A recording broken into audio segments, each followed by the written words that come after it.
Shalom. Oh, hey Jacob, Hello, Jason. how have you been?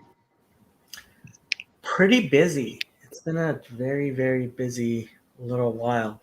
Did you catch the 6 hour Greek Bible study? I haven't gotten to it yet. I saw it on there and then I went to click on it, but I haven't had 6 hours. It's all your fault. It's all your fault. What that started? The Bible study Yeah. or what? Yeah, Tim was watching this one and he's like, "Oh, I want something like this," and he decided to make one. Oh, sweet, cool, So now cool. there's Greek Bible study in addition to Hebrew Except Bible I don't study. know. That's on I don't know his Hebrew. channel, not mine. The problem is I don't know Hebrew, so I always need you around to help me with. Is this like a dueling thing now? We guys can do battle between the Greek and Hebrew. No, the Greek one, I think he's going to be doing it on Mondays. But yeah, so Father Stephen joined for a good 5.5 hours. Oh, that's great. That's a good. Yeah.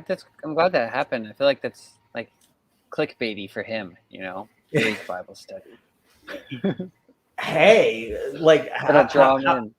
yeah, how do you like, well, yeah, to draw him in. I mean, I wasn't expecting him the day after Orthodox Easter to like drop in and spend hours and hours, and then we spent some time talking afterwards. So it was Oh, cool. yeah, it's been a it's been a wild and crazy week. Yeah. Well, I hope it's good at least. Rabbi Mullet. Hey, hi, Rabbi. Yeah, it's been pretty busy for me too, but I haven't been in any conversations, which is kind of a bummer. But I did have a long conversation with a friend about fasting, actually. Well, it was all over the place because we were just catching up, but she was talking to me about that because she's looked into it a lot more than I have. That was kind of interesting, but that's about it. No other conversations really, just hit or miss. I'm Well, gonna check out the Greek one though. we should start with a prayer. All It's right, all you, you want me to do Jason. it? Okay, all right. Heavenly Father, we come before you right now. We just want to dedicate our time to you and dedicate our minds to you. And we come before you and we ask you humbly to open up our minds and to open up our eyes and to remove the scales and cause us to see new things and things that you have hidden in your word, in your stories, in your history, in your truth, and just to see your parables, um, and open up our ears to hear things when you're speaking to us, Father, and open up our hearts to love you more and to love others more. And we just ask that your hand be guiding this time tonight, Father, and you lead us where you want us to look and give us the diligence and the patience um, to see all that you have for us. In your name I pray. Amen. Amen. Rabbi Mullet, you're in Texas, right? There's Ben is moving to Austin, so I don't know if that's anywhere near you. Hello, Hi, Sandy. Sandy. Oh, I was gonna tell Sandy the story of. You'll like this story. I want to tell the story Okay. of the Baal Shem Tov and the man who only knew how to read Hebrew, but he didn't understand it. So Sounds this is a familiar. famous story. Um, this guy goes up. So the Baal Shem Tov was in a small town, and um, he's in the synagogue, and a man who uh,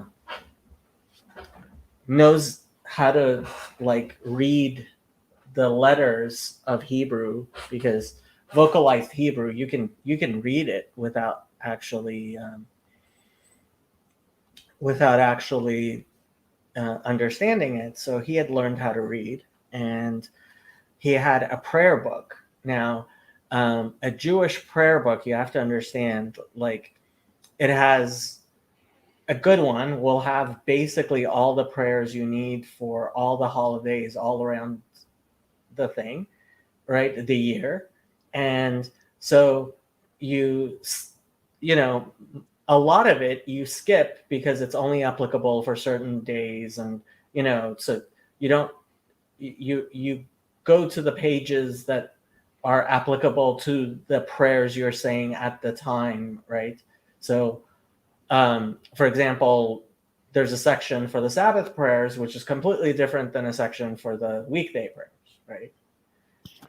And so this guy goes up to the Baal Shem Tov and he says, he says, I don't actually understand any of the words, and I don't know how to use my prayer book. So I just read it from beginning to end every day. So he just reads the whole thing every day. Dang. And could you tell me like which parts I should say when? And so the Baal Shem Tov takes colored pieces of paper and he puts colored pieces of paper in the prayer book to tell him where he should which prayers he should say what, right? And so the guy leaves the synagogue and the Baal Shem Tov leaves the synagogue. And as the guy's walking away, a strong wind comes and blows the book out of his hand. And all of the papers fly out. And so he picks up the papers and he goes to go back and find the Baal Shem Tov, and the Baal Shem Tov has left already. And so he sees him from a distance and he decides to go and try to catch up to the Baal Shem Tov. Now, part of the stories of the Baal Shem Tov is the Baal Shem Tov and his students were known for traveling at incredible speeds. Actually, so the movie Dune? Yeah. Okay. So yeah. Kvitzat, I don't think I've seen the old one. Well, you've heard of Kvitzat Haderach? That sounds really familiar. Refresh Yeah, me. so that's what like it's something in Dune, and he actually gets that from Baal Shem Tov stories. He had heard about this because it's Kvitzat Haderach, which in Hebrew means jumping the road, going over the road like quickly, okay. Yeah. Right? So this is something that happened like supposedly with the Baal Shem Tov and his students all the time. Another thing about Baal Shem Tov stories. If you believe all the Baal Shem Tov stories, you're a simpleton. If you don't believe any of them, then you're a heretic. So that's a famous saying about Baal Shem Tov stories. I'd probably be a simpleton. If you believe any of the Baal Shem Tov stories, you will definitely prefer to be a simpleton to a heretic, because the character of the Baal Shem Tov stories. So the Baal Shem Tov, so he decides he's going to go follow the Baal Shem Tov, right? And so the Baal Shem Tov is going into the forest because he would go into the forest to meditate every day for a few hours.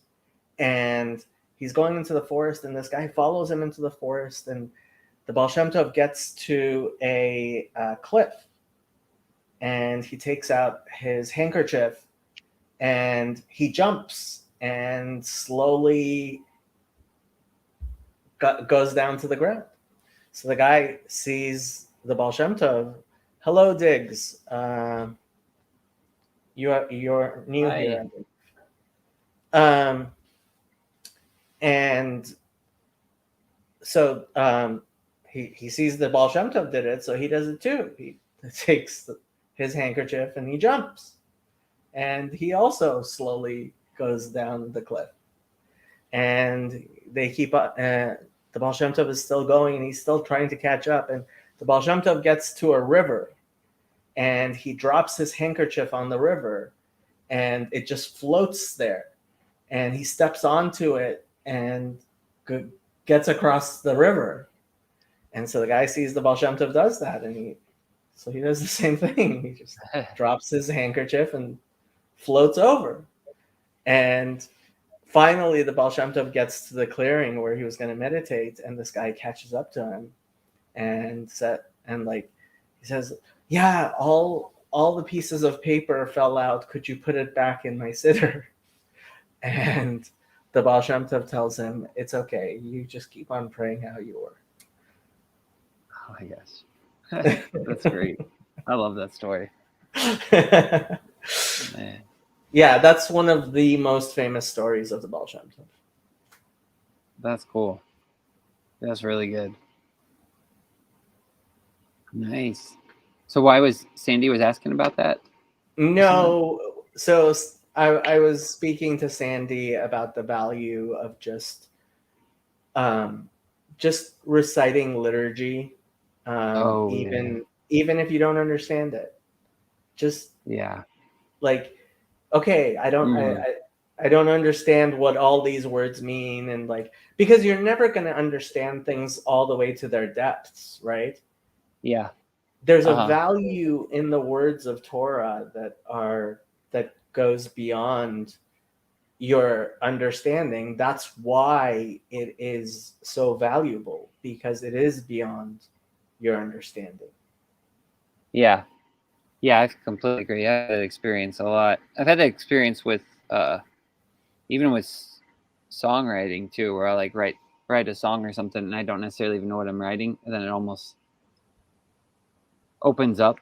It's for me so later. funny you mentioned that, because the reason Sandy and I were talking about that was because she's going through Psalms, and she said, okay, so now I have to tell you this other story.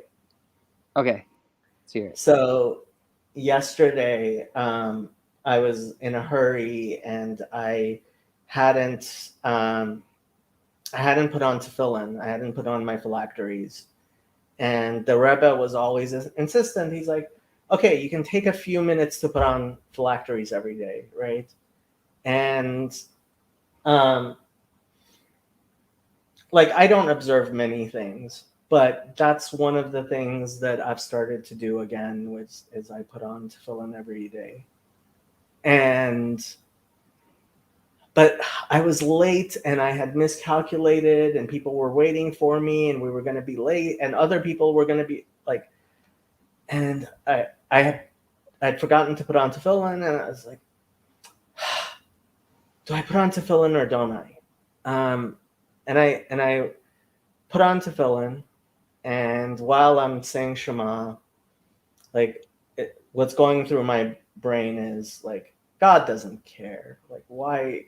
Like, there are these people waiting for you, and you're kidding yourself that like it's so important that you put on tefillin. And I rush out of the door, and I'm driving, and I'm trying to get to where I need to go, and I'm not looking, and the light turns green. I was stuck at a light. The light turns green, and I kind of floor it to go forward, and I hadn't even noticed that there was a car in front of me at the stoplight that hadn't started.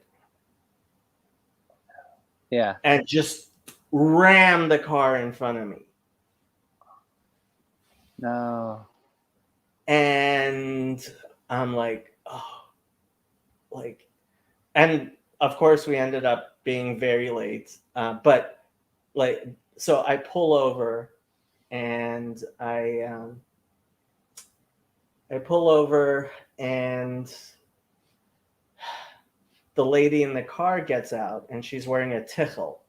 A tichel is a head covering that some religious Jewish women wear, as opposed to wearing a sheitel, which is a wig to cover their hair. So some like religious women, married Jewish women, are supposed to cover their hair. Some of them wear a hat. Some of them wear a tichel, which is kind of like a covering, and some of them wear a sheitel, a wig, which I've never been able to tell the difference, but women tell me they can always tell the difference between a wig and real hair, but whatever. And she's religious, and so I'm trying to, like, she was kind of like, she didn't know what to do. I didn't know what to do. And it's this little old lady, right? It's like this little old lady, and I feel really bad, and it was completely my fault, and it's my stupidity. And I'm like trying to help calm her and calm myself and like start talking. And she says, Grismald Grism says Shalom Shoshanim, which, hello roses. I have no clue, and Jonathan's listening. And like I'm trying, and we're talking and exchanging information, and she says, "Don't worry, everything's going to be done ethically. My husband was a rabbi. I'm not gonna, I'm not gonna." She was trying to make sure that I know that she's not suddenly gonna say, "Oh, my back," that type of thing. But she obviously had back pain, and so I asked her which rabbi, and she said, she just ignored me and kept on talking. I'm like, no, what was his name? And she said, Rabbi Stillman.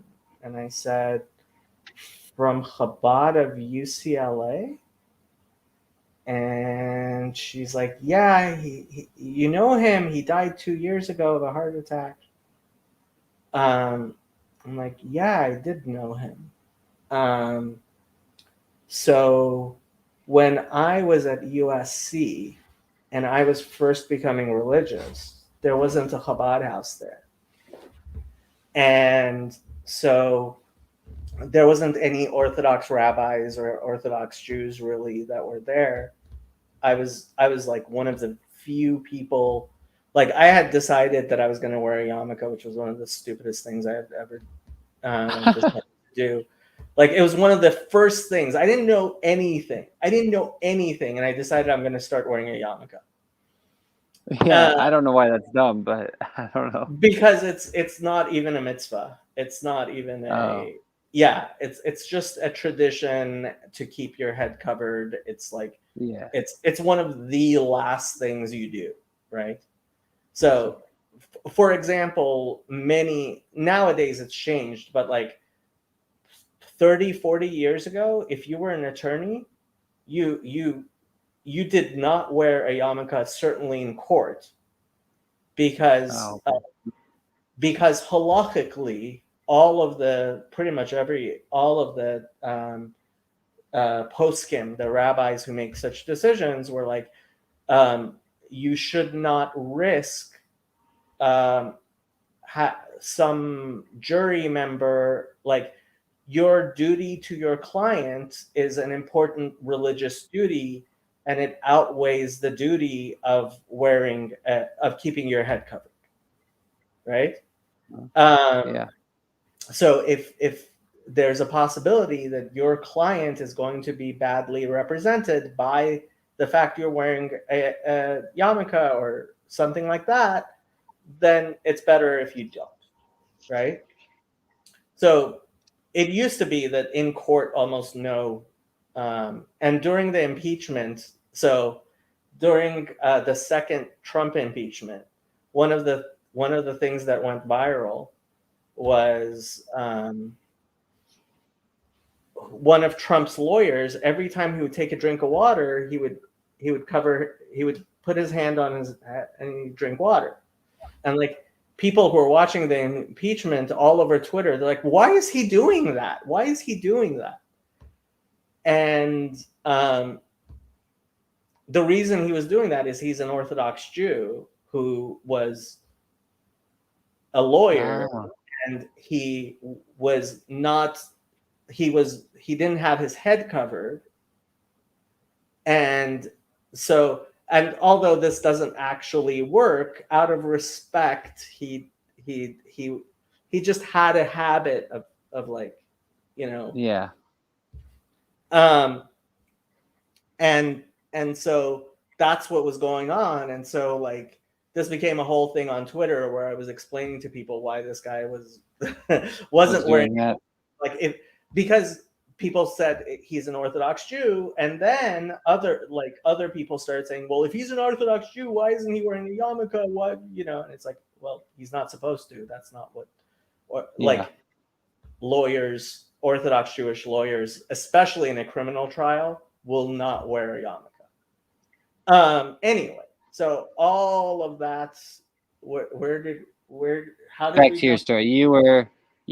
She just mentioned her husband, and you knew him, and when you Oh, started so yeah, going to so that place, and so when I was at USC, that I was like one of the very few people who wore a yarmulke.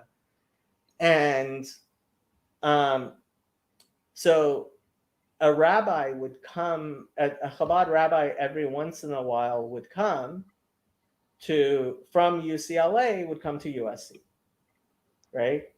And so I didn't actually own a pair of tefillin, and they're kind of expensive. And so I decided, and I didn't have a car back then, but I decided to go all the way to UCLA and talk to the rabbis at Chabad of UCLA to see about like somebody coming and like teaching, because I wanted to learn how to put on tefillin, right? And the person who put on tefillin with me, one of the first times after my bar mitzvah that I ever put on tefillin, that like, it wasn't just my bar mitzvah and what you do is you put on tefillin. Like, it was me wanting to go put on tefillin, was Rabbi Stillman. whoa, that's crazy. What? Oh my gosh, that's nuts. So what did she say? Did you tell her that?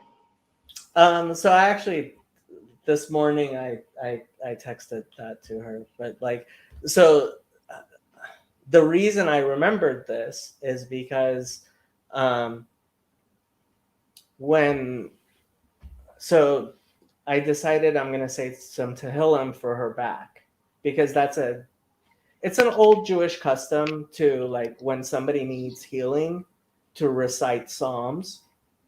Okay.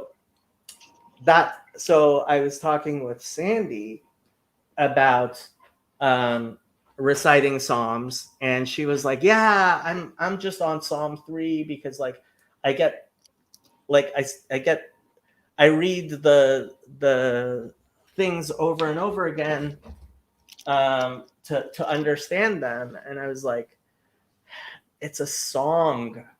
This is a book of songs. You shouldn't treat it like you treat Proverbs, right? You read Proverbs and you're like, oh, this is like a deep proverb, and I need to suck the marrow out of it, right? Yeah. But if you're reading the book of Psalms the way you're reading the book of Proverbs, you're just doing it wrong. Just doing it wrong. That's not how Psalms is. Psalms is a song. And so like, since time immemorial, the Jews who didn't understand Hebrew but just knew enough to read the letters, which was a lot of people. I mean, for my bar mitzvah, I learned how to read. I didn't understand any of the words, so I could read a page of, like, slowly I could read, but like I didn't know the words, right? And I didn't understand what I was saying. And lots of Jews throughout history knew the letters but they didn't understand the words. So those people tended to recite the Psalms, because Psalms, you're just reciting them. You're not trying to understand them. They're Yeah. songs, Yeah. right? Uh-huh. So reciting Psalms is, especially among Hasidim, um, although I mean I know some very, very wise and holy people who really know their stuff. Especially there's this one woman in Los Angeles who basically, I mean, if women could be rabbis, she would be like one of the top rabbis in Los Angeles. But she's like, her husband is one of the top rabbis in Los Angeles, but she's like, if you get to know her, you realize that like, as great as he is, like she's she's like the crown on his head, you know? Like Yeah. she's something else, and she recites the entire book of Psalms every day. What? No, the entire book? She That's not she even has possible, is it? she has it down to 90 minutes. You could do She, the entire book of Psalms in 90 minutes? I wouldn't think that'd be possible. That's crazy. depends if you've been saying it, like how many times. Do you know how many times she said the book of Psalms? She That's has the crazy. entire book memorized. Yeah, I would just think Psalm 119 would take a good bit. But I guess, yeah, I guess you could do it in 90 minutes. That's a lot, though. I don't even think And I've read the whole book in a day. so An entire day. and I mean, if you were to ask her like about Psalms, she knows Psalms backwards and forwards. Like she like knows the meaning and like all of this stuff. I once asked her husband a question about a psalm, and he wasn't sure which psalm I was talking about, and she's like, oh, that's Psalm so and so, and she gave the explanation of this word. I didn't know what it meant, and like, but no, Wow. she's amazing. She's absolutely amazing. I mean, he's a great person too, but like, yeah. So she says the entire book of Psalms at least once a day, but she's also, so that there's a Jewish custom that people will divide up the Psalms, so that um, every day the group will say the entire book of Psalms, right? So everybody takes a portion, right? And Uh-huh. somebody who's extra nice takes Psalm 119 or half of it. I would do. I love that one, man. That's a good psalm. I would do it. And everyone agrees to say their portion. Either like, some people do it daily, some people do it for the month, but like, so that's also something that Jewish people do. And she ends up getting called up by people who can't keep their end of the bargain, asking if she could possibly say the psalm for them. So I think she probably ends up saying Psalm 119 like 4 or 5 times a day, just to I, make up for other people. Like, it's so funny. Like, I would be curious to know what her favorite psalm would be if she had one. I'll ask her next time I talk to her. Yeah, that'd be really interesting since she knows all of them. Yeah. Do you have a favorite one?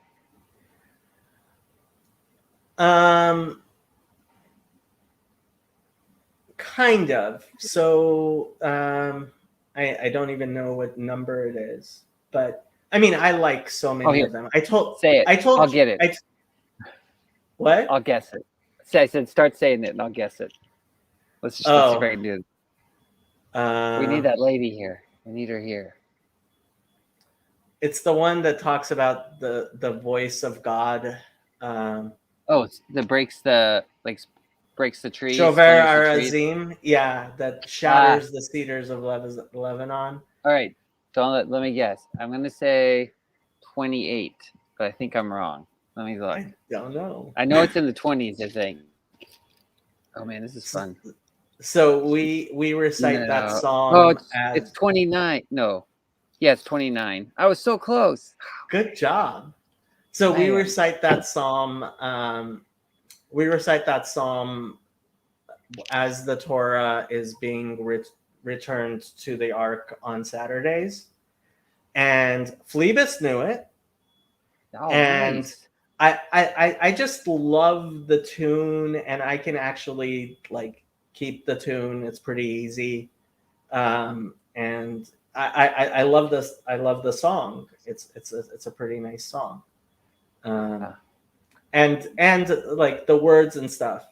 And I told you about Song of Ascents. I Raise My Eyes. I told you that story about my dad. I think so. Yeah, yeah. Is that the one with the moon and things like? Yeah, yeah. The Yeah. moon shall not strike you. Yeah, that was Yeah. a great story. You can tell it again Yeah. if you want. Nah, it's Jacob's It greatest was. hits. Oh, okay. I Last had it on. last night um, at the estuary, um, like we ended up staying late, and there were two people I had never met before who listened to.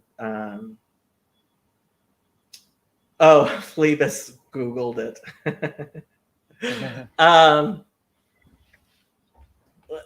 so we ended up staying late after the estuary, and we're talking, and it's like the Andrew and Richard and these two new guys were just standing there while I was reciting Jacob's greatest hits. I kind of felt like a band, like.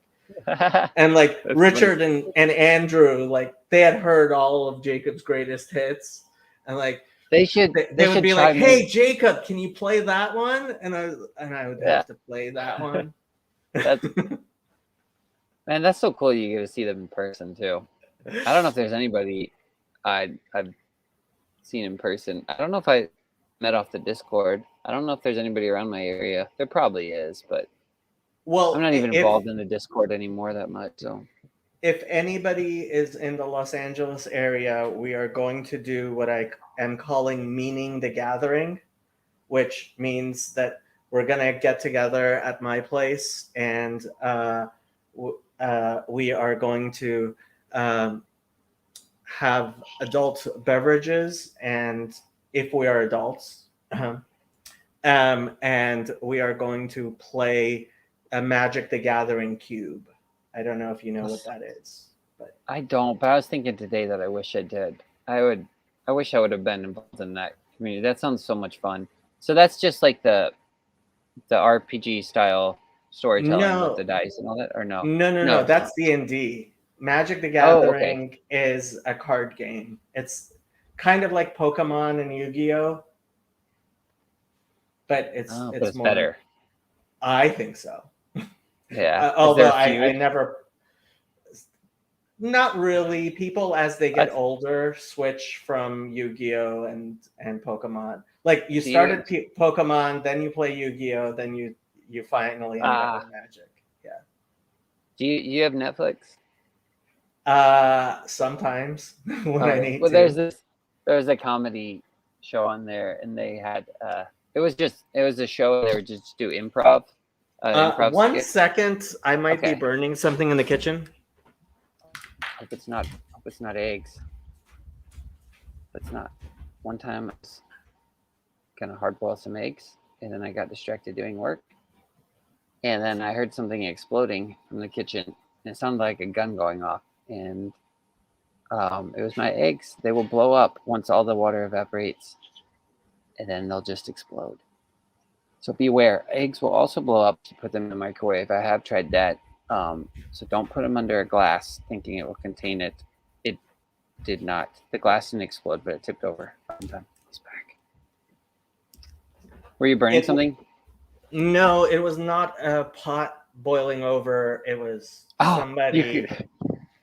not behaving as well as she should. Oh, what was she doing? She was playing with stuff and Uh, like I could hear the sound of like things that seemed like, oh, what's going on in the kitchen? So did she she's stop the chewing on cords yet? Sort of. no, but the bitter apple works on which What chords. is this? Although What is today, this? This sounds oh, like you've never witchcraft. What had is this? The bitter apple. Yeah, yeah. bitter Some apple potion. spray? Yeah, Yeah, for your black cat. no, you spray it so your dog or cat doesn't chew on things. I've never heard of this. Wow. You've never heard That's of bitter interesting. apple? No, no. My mom just sprays our cat with water. She doesn't like it either. There's a spray bottle and No. You spray Bitter it on apple. the thing that you don't want your pet chewing on. That makes sense. So what is it? Is it actual apple? What is it? No, it's some sort of Like the powerful taste deterrent invented by a pharmacist in 1960 discourages fur biting, hair chewing, and hot spots. Oh, you can also put it on body parts of the thing. okay. That's nice. Yeah. It doesn't tell me what Never heard of that. ingredient. That sounds pretty handy though. Yeah. Yeah, I wish I would have had that when I had my dogs. Sometimes they would chew up the cushions and stuff like that. Ingredients: water, isopropanol 20%, bitter principles, and extractives. Bitter principles. I like that. Bitter principles. Sounds like the Torah. I'm just kidding. 1960, so you know it's the good chemical. Yeah. Right. And people So are making fun of the thing. But she threw up today, and it's like, wow, you ate all this plastic and you thought it would stay down, you silly? Oh, man. So I got to ask you, you were talking a while back, I think you were talking to Gris, and you mentioned the Sabbath Queen. So what is this idea of the Sabbath Queen? The Sabbath is a queen. Is it the Queen of Sheba? Like its No, relation, or she is a queen. The Sabbath is a queen. the Sabbath is a queen? Okay. Yes. So on Friday nights, for example, when we sing Eshet Chayil, when we sing Proverbs 31, I guess it is, a woman of valor who can find her. Eshet Chayil mi'imtza v'racha. We sing to our wives, which I never had one, and the Sabbath Queen. So you're supposed to sing it even if you're not married, because the Sabbath is there. And there are other similar things. So the meal you have after the Sabbath is called Melave Malka, which means literally it means escorting the queen away. So yeah, that's so weird. you bid her adieu. Oh, okay. Because she's leaving. It's Saturday night. So Sabbath, because Jewish Sabbath is from sundown on Friday until Saturday sundown. And you have a Malava Malka where you sing songs and have a meal and stuff. And that's called Malava Malka. And I actually think that's what was going on when it says Paul met with the Christians until the morning on the Sunday. I think because Sunday starts and sundown on Saturday. Is this where sorry, go ahead. Finish your thought. In Jewish calendar. I wonder if this is the part. Is this the part where the person falls out of the window and dies, or something like that? Because it's like he's preaching all night, and then someone gets tired and falls out the window, and then he. So Acts 20, apparently. Let me look up Acts 20. NIV or KJV? We can do KJV. I use NKJV, but I like KJV as well. Let's see, Acts 20. Yeah, it is verse 7. I think there were many lamps in the upper room where they were gathered together. He continued his message until midnight. Right. So Yeah, it's a good a story. lot. Yeah. So like it says upon the first day of the week. So and until midnight, right? But I think Christians misunderstand that because they think, oh, it was on Sunday morning and it went until midnight on like Monday, and I don't think that's what it's saying. I think what it's saying is on Sunday, meaning starting at sundown, and it went until midnight. Okay, yeah, that makes sense. And the guy falls out the window, and he was taken up dead. Then he comes back to life. I didn't. Yeah. You didn't know that? You want me to read it? Okay. We can. I should read this then. It'll take just a second. Now, on the first of the week, when the disciples came together to break bread, Paul, ready to depart the next day, spoke to them and continued his message until midnight. There were many lamps in the upper room where they were gathered together, and in a window sat a certain young man named Eutychus, I guess, who was sinking into a deep sleep. He was overcome by sleep, and as Paul continued speaking, he fell down from the third story and was taken up dead. But Paul went down, fell on him, and embracing him said, "Do not trouble yourselves, for his life is in him." Now when he had come up, had broken bread and eaten, and talked a long while, even till daybreak, he departed. And they brought the young man in alive, and they were not a little comforted. So yeah, guy falls the window. Paul preaches a boring message, and no, I'm just kidding. This is what Paul does. The guy just dozed off. So if you ever feel bad for falling asleep in church, there's your story for it. There you go. Yeah. So the Sabbath Queen, is there the idea kind of held in your mind as you're eating the meal and she's departing that she prepared the meal for you?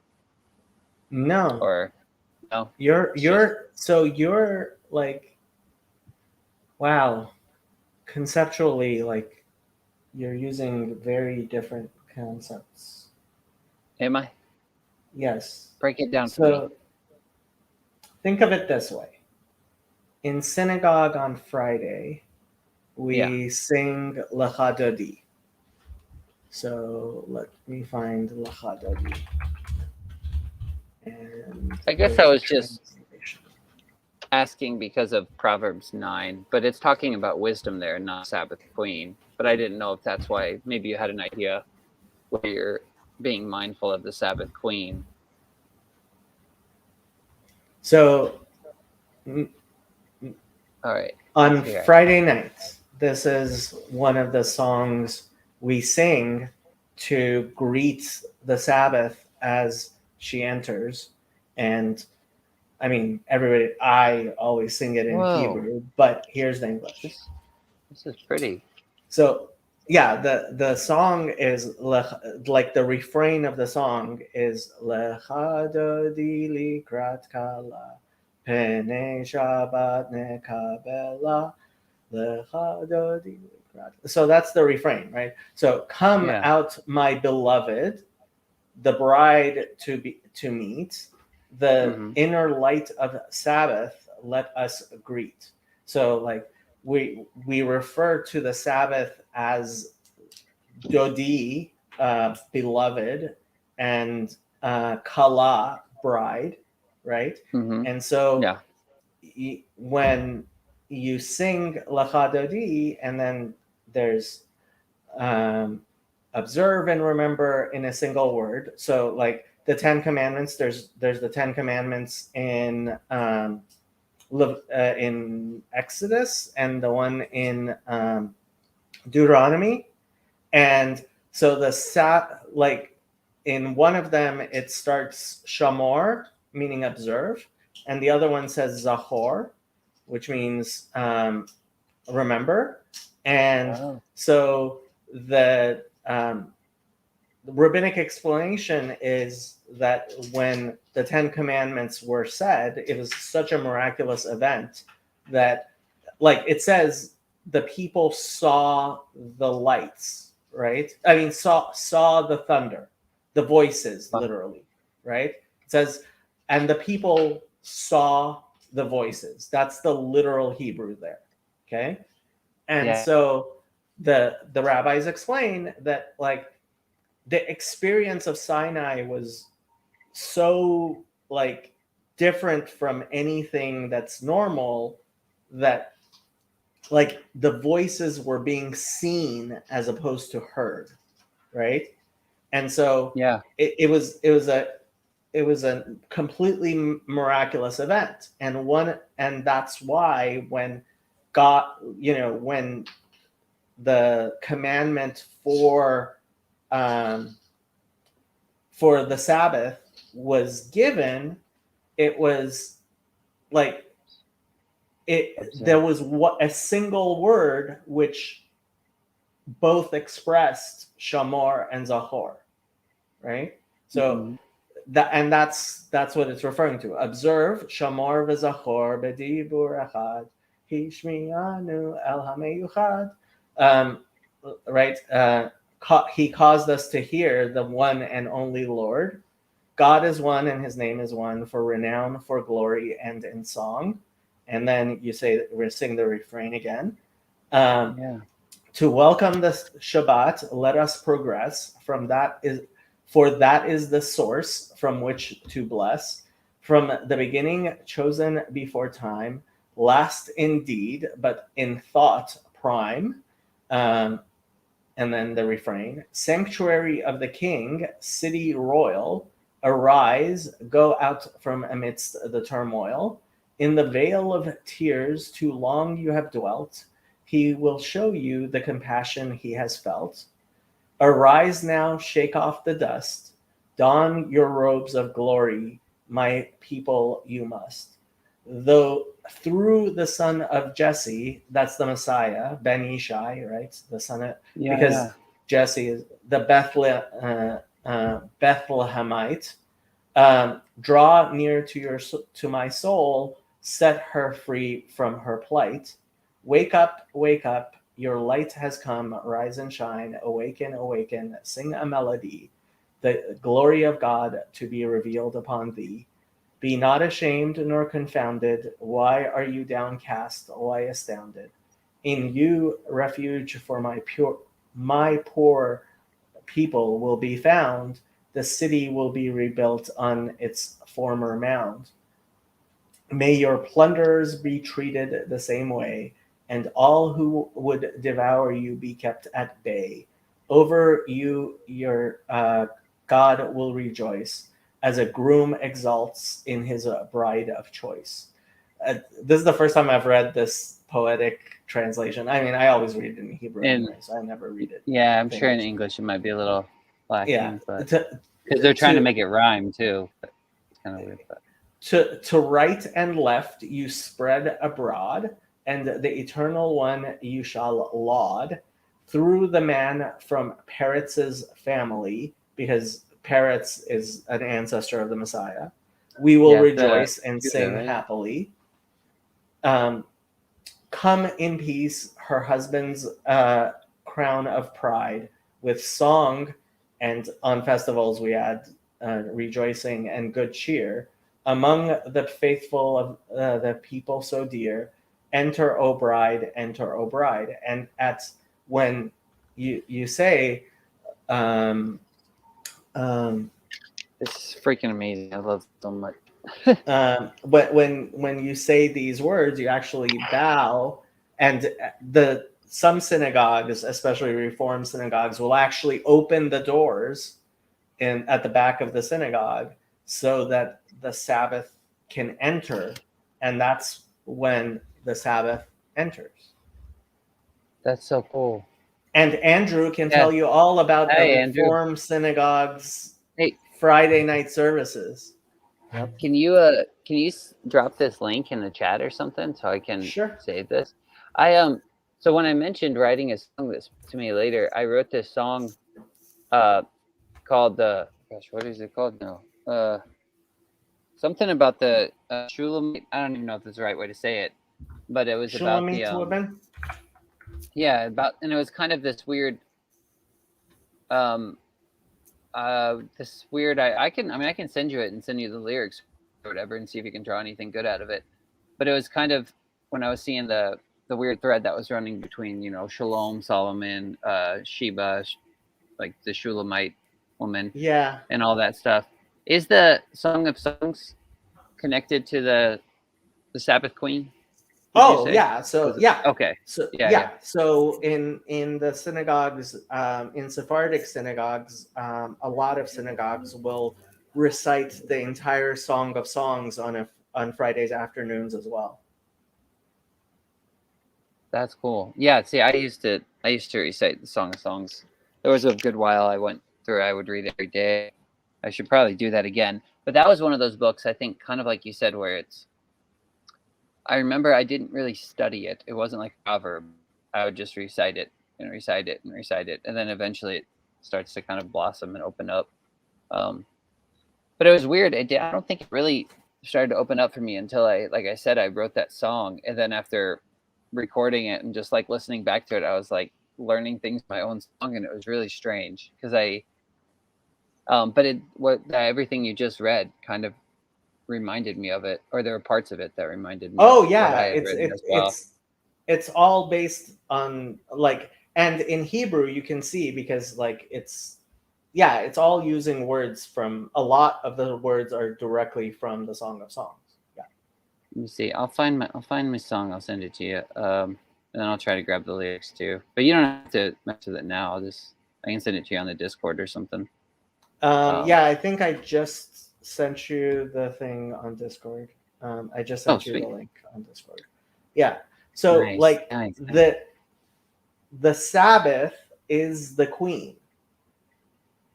And she crowns the king. Well, no. No. Well, Wait. to some extent, there is that. Okay, but like God is the king, and Yeah. the Sabbath is the queen, and I'm not sure how, like, why this is so like conceptually different from everything like you're saying for me, because sorry. the Sabbath in some way, so it's an extra soul you receive on the Sabbath, which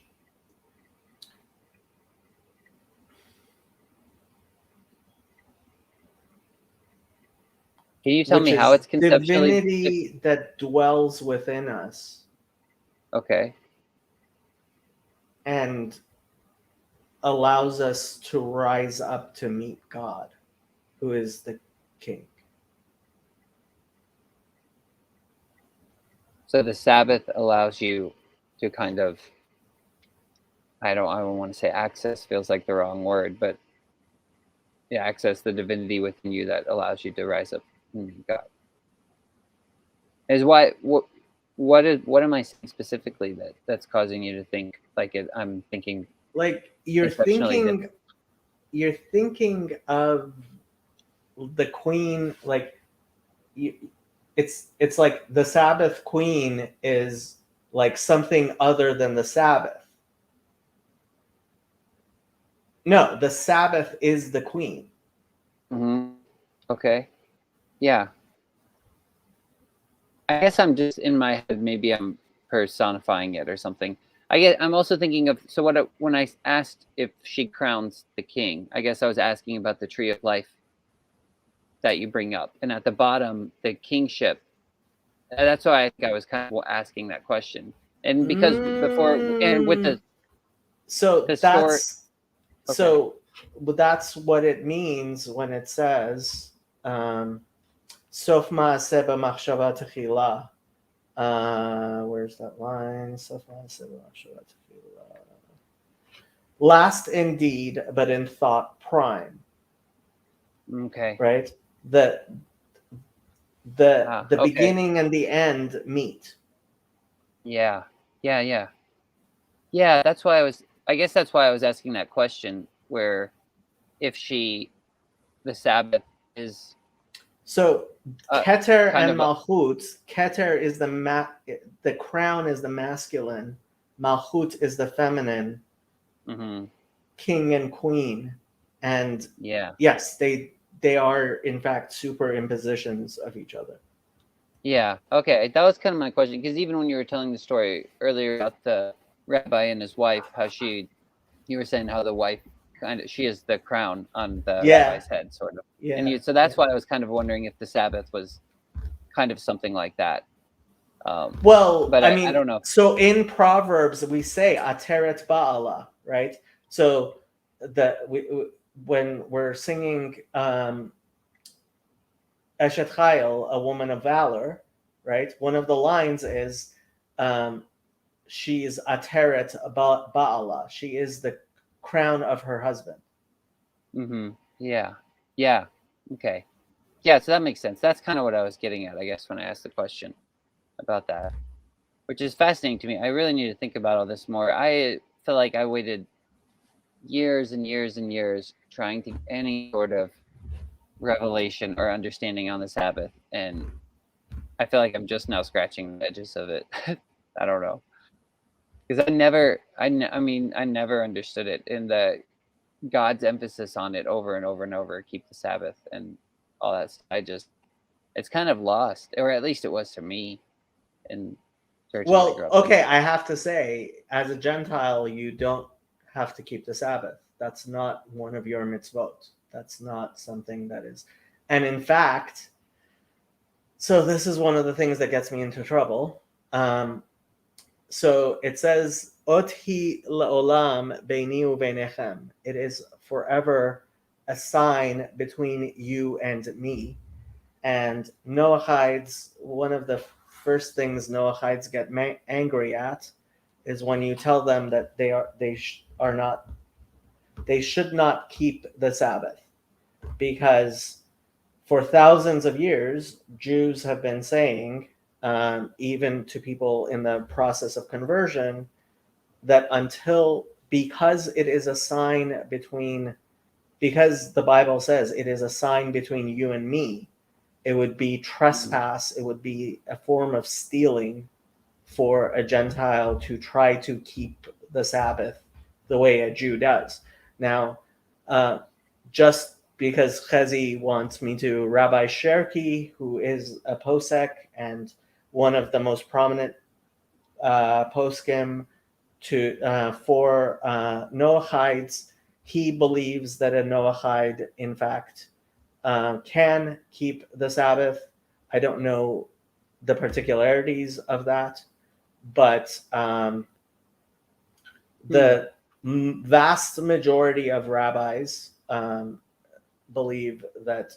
I mean, I was surprised about Rabbi Shirky, but that, and one of the things Rabbi Singer points out is, and he's not the only one, this has been pointed out a lot of times in Jewish history, Muslims have Jum'ah, they have Friday when they meet, and Christians generally keep the Lord's Day on Sunday, and certainly did for all through history, pretty much. And um, Rabbi Singer says, "See, that's the sign. We're the ones who kept the Sabbath. Like it says in the Torah, it is a sign forever for me, between you and between me, beini ubeinechem, right?" And so, Hmm. thank you very much, Ryan. Ryan, being one of our resident Noachides, deliberately does not keep the Sabbath, as many Noachides don't. But it is also one of the things that many Noachides, when they hear, become angry at. Um, Hmm. and just to explain, it is perfectly fine if you want to do something nice on the Sabbath, um, to remember it. That is perfectly Like if you want to have a meal with your family, that's not what I'm talking about. I'm talking about like making it a religious obligation for you to not work on the Sabbath is not. Um, we wouldn't do anything involving money growing up. Yeah, well, if you're doing it on a Sunday, it's not a huge problem because, as far as we're concerned, you know, Doing it wrong. you're doing it wrong already enough. Oh, look at Claire. It just said you're No, don't stop. Okay. No. Sorry. All right. Well, We are not going to. We unmentionable. are not that. Yes. We are Okay. not going to, yeah. I have a question though. So, is there? Gosh, so the relationship between the Sabbath and rest, you would. I guess I understand not keeping Sabbath in an Orthodox tradition, like Jewish way or anything like that. But as far as like just the command to rest, it seemed like that should be for everybody, right? So, I mean, the fact so the Sabbath is in memorial of the 7 days of creation, and in the fact that all of creation has a share in creation and memorializing that, to the degree that you are just memorializing that, that is perfectly fine. But the requirements that are of resting, not doing any malacha, not doing any creative work specifically. So, for example, lighting fires is the example that the Bible itself gives.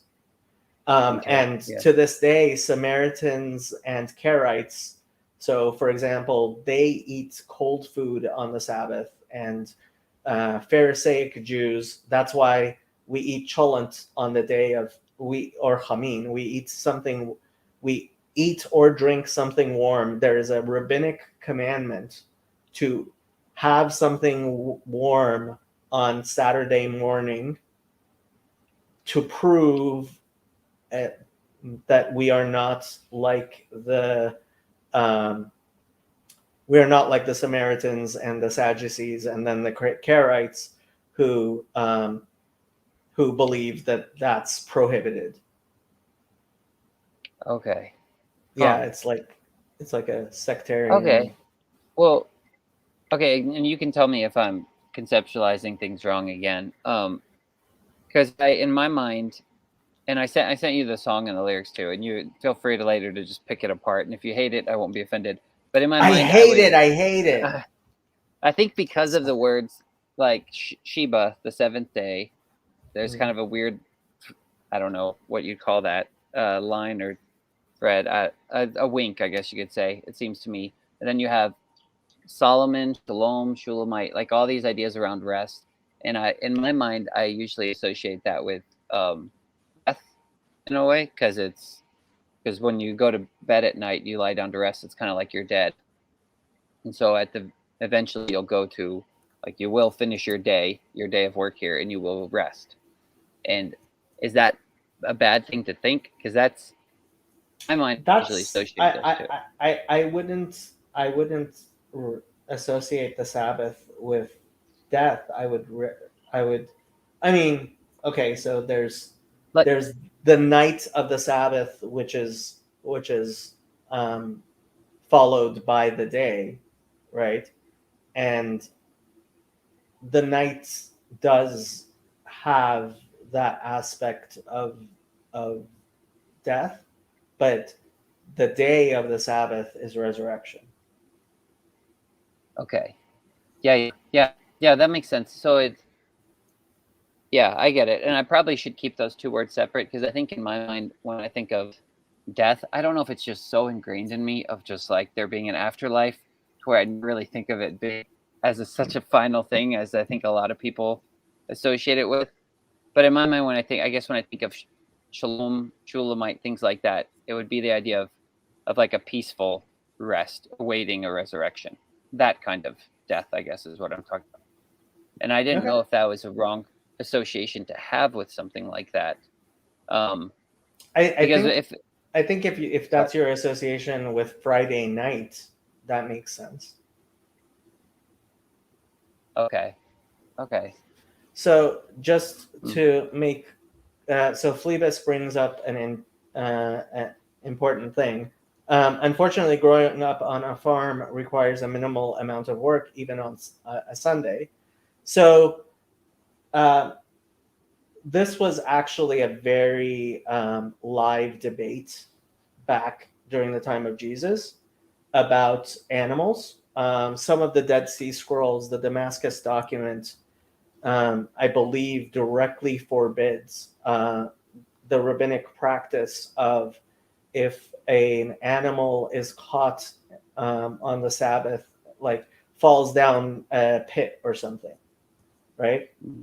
So this was a major debate between the Pharisees and the Sadducees, and apparently the Essenes and the Samaritans, and I guess everybody. But so Pharisaic Judaism said that you should in fact uh,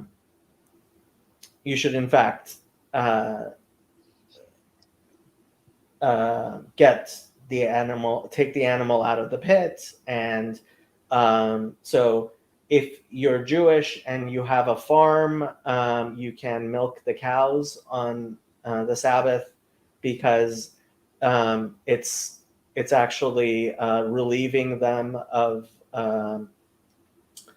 if you have milk cows, like not milking them one day is actually apparently somewhat I don't know how uncomfortable, but apparently uncomfortable enough that the rabbis were like, no, you're supposed to milk your cows on the Sabbath.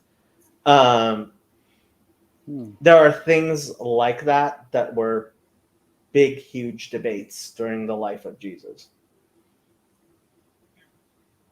Yeah, that's interesting. It's really interesting. Sorry, Andrew. Hello, by the way. Hi, Andrew. How are you doing? Long time no see. It's been Yeah, I know, how right? many hours? Too many. So, did you schedule your baptism yet? No. I'll talk to my priest about it. So you just did what the Pascha Easter service, was that right? Yep. Is that what Jacob Yep. was mentioning? Is there a relationship to any sort of, do you guys draw from any sort of Sabbath ideas in that? Because that's a midnight service, right? Yeah. It bleeds from Bright Saturday to Feast of the Resurrection. So it's pretty neat. Yeah. Yeah. That's cool. I don't know if this relates. We draw back the veil usually, like they try doing it like at midnight. Nobody has a clock, but like they say Christ is risen from the dead, and then they just like draw back the veil. Everyone starts chanting. It's That's I don't cool. know. That's cool. Yeah. You were just saying, Jacob, didn't they do that in one of their services? Where they open the doors or something like that? Something similar. Yeah. To let the Sabbath Wow. come in. Yeah, Interesting. Andrew's been to a couple of Jewish services, and he's That's seen cool. them open the doors for the Yep. Sabbath Queen to come in. Ah, that's cool. Yeah, there's just so much imagery that goes on with all that stuff that's why my mind is. I'm really interested in all this, but like you said, Jacob, I don't want to make bad connections if I'm not supposed to make them. But I don't know. Phlebas says, it is terrible, actually. A modern cow would get seriously harmed not getting milked. Modern cows produce 9 gallons. Ancient cows would be a lot less. Well, apparently, this is why if you own a cow and you're Jewish, you're supposed to milk your cow. According to the rabbis, I don't know what the Sadducees and the Essenes, well, I'm pretty sure the Sadducees and Essenes would tell you not to.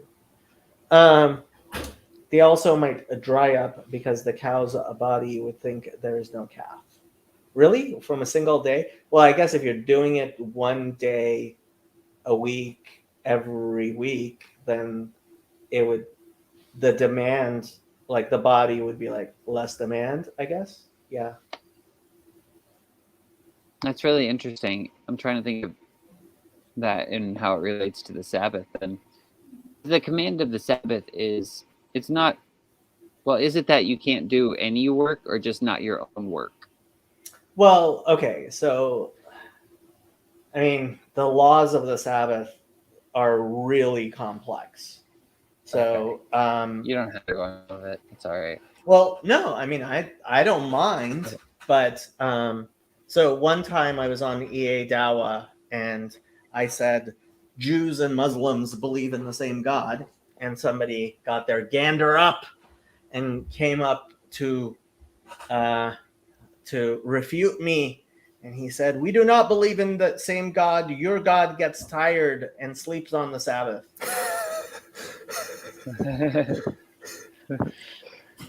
And I'm like, no, anybody who says that, yes, I have seen the EA Dawa news and I have posted on my Twitter about it. I personally know enough about the family court system to know that Khalil from EA Dawa, who before he converted to Islam a year ago, I think he has 8 or 9 kids from various baby mamas. Um, so yes, apparently Khalil is in prison right now um, for third-degree sexual battery of his own daughter, and this was during a nasty custody battle. And I know enough about the entire system and the fact that Khalil was for many years one of the most prominent atheists on, like, he was not one of the most prominent atheists, but he was an atheist YouTuber, and so his baby mamas were atheists, and suddenly he becomes a Muslim, and a year later he's in jail. Sorry, I need much better proof than that to actually believe that he committed third-degree sexual battery on his own daughter. So that's my thing with EA Dawa and Khalil. But back to the thing of EA Dawa. So, and I was like, no. So when I was observant of the Sabbath, I would walk for miles and miles on the Sabbath rather than drive in a car. So if, like, I'm trying to, if I believed God got tired, right, and needed to sleep, right, like, I wouldn't walk miles instead of riding in a car. What is prohibited on the Sabbath to Jews and Jews alone is creative work. And so in Judaism, we have this concept of 40 minus 1. Paul mentions that, actually, that he received 40 minus 1 lashes. And so the number 40, it has a sort of perfection to it, and 39 is also has a sort of perfection to it, but that's related to mercy. So there are 40 classes of melacha, of prohibited work, creative work on the Sabbath, but only 39 of them are actually prohibited, because the 40th is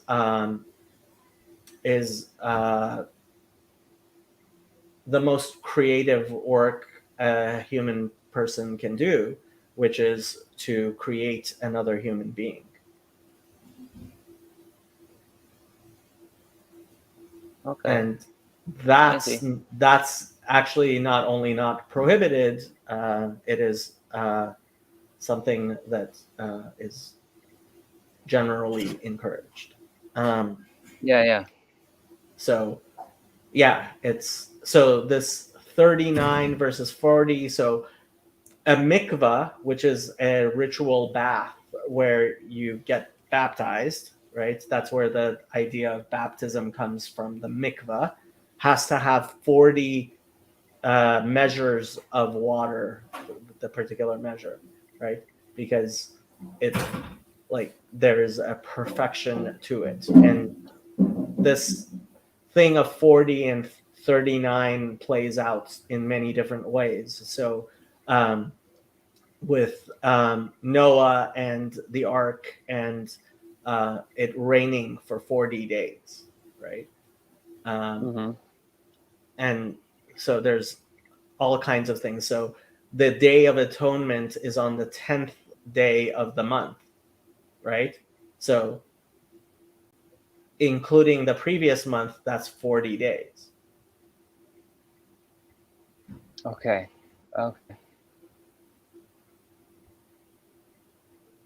That makes sense, I guess. It's just the way people used to do those calculations just doesn't register immediately in my head, so it takes me a bit to see that. So there's Yeah, a it's part in Ezekiel where it mentions the 40s as well, where he's like supposed to lay on his side or something for 40 days, things like that. Yeah. there's so like this interplay between 39 and 40 is a symbolic thing that goes throughout Judaism. Is it mostly just Judaism, or was it kind of an ancient understanding? Well, I'm guessing it was here's ancient understanding. okay, because here it says in Ezekiel, yeah, it's got the 39. It says, lie on your left. Wait, let me see if I need to start before that. Let's see. Lie on your left side and lay the iniquity of the house of Israel upon it according to the number of days that you lie on it. You shall bear their iniquity. For I have laid on you the years of their iniquity according to the number of days, 390 days. So you shall bear the iniquity of the house of Israel. And when you have completed them, lie again on your right side, and you shall bear the iniquity of the house of Judah 40 days. I'd have laid on you a day for each year. So it's got 39 and 40 right there. Yep. Huh. Hey, Chazi. Interesting. Yeah, and Hi, Chazi. so it says Arbaim Shana Akut Bador. For 40 years I will what is Akut? Like I will rebuke the generation. I will refuse the generation. Like so the 40 years in the desert, right? So this 39 and 40 thing is something that goes throughout Judaism. And so when Paul says that he was beaten the 40 minus 1, that's actually so the tradition is that lashes, there would be 40 lashes. Like the Bible prescribes 40 lashes, but um, the rabbis prescribed that only 39 should be delivered. That's interesting. Wow. That's really interesting. Wow. A So- measure of mercy. Kind of going back to the Sabbath thing. So if you're milking the cow, it's okay to Mhm. milk the cow. It just probably would not be okay to make butter.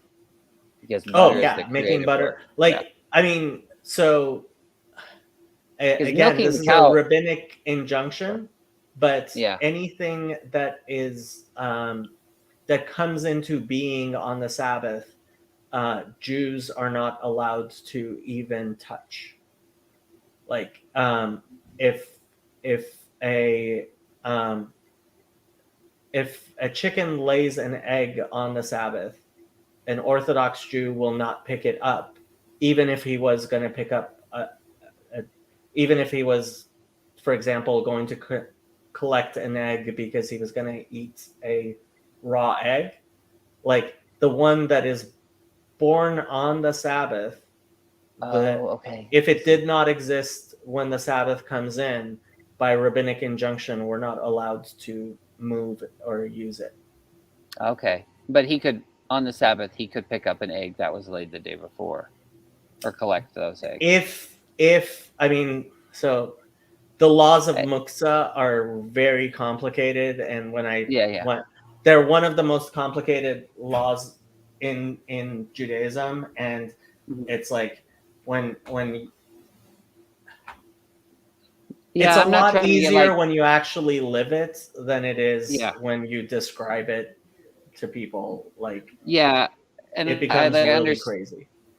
Yeah, I understand that you can get hung up on too much of the particulars. I think the reason I'm asking is because I know there's like a deeper meaning behind the particular commands, and so So that's why I'm curious about it, I guess. But yeah, yeah. this is one of the things that for me, so Chazi says the cow needs rest as well. But this is one of the things for me, like there's a lot of particulars of Jewish law. Like if you ever look at Kitzur Shulchan Aruch, an abridged code of Jewish law, which is kind of like you could compare it to a Jewish catechism of sorts, but it's like an operation manual, and it starts with like when you put on your clothes, you right sleeve, left sleeve.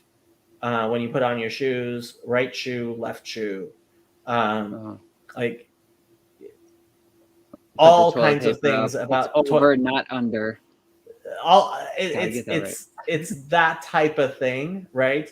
Yeah. And what the fact is that I think a lot of times, like there's so many of them, you don't necessarily think about. No, actually, so feeding your animals is perfectly fine, and based on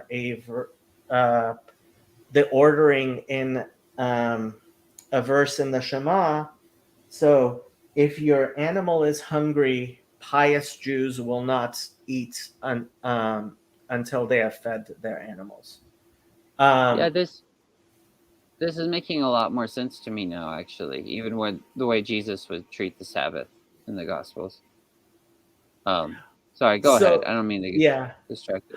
So you have a lot of details, and then sometimes for example, when the Yanuka is talking, right? Sometimes he'll like take a random detail out of like that you think is just a random detail, and he'll just explode it, and your mind blows. Like it's Yeah. I can see the contention now of the milking the cow, where that would seem a little bit where there would be debate over that. Because if you're not supposed to do a creative work, like when he mentioned feeding the animals, that makes sense because the animals you could graze or something like that. So even being a person, you could probably graze or pick, like with the heads of actually grain. no, But you wouldn't picking. gather. You can't pick Yeah. anything. No. Okay, huh? So that was So then, the big thing with Jesus. That was actually that was one of the times when I went, "Oh my God, Jesus like actually knows his Torah." Was yeah, that whole scene where the disciples are plucking the heads of grain and eating them, and they say don't. and Yeah. and then so I looked up the verse Jesus quotes, and he's making a pun from Isaiah, and it was Okay. just so beautiful. I was like, Okay, you just explain this to me. Okay, Is this so one of where Jacob's is greatest this hits? where is this in the I want to the say it's Christian? probably. Do you know where it is, Andrew? I feel like it's probably in Matthew, but I don't know. It could be Mark. No, Where I the don't read disciples the are Bible. plucking.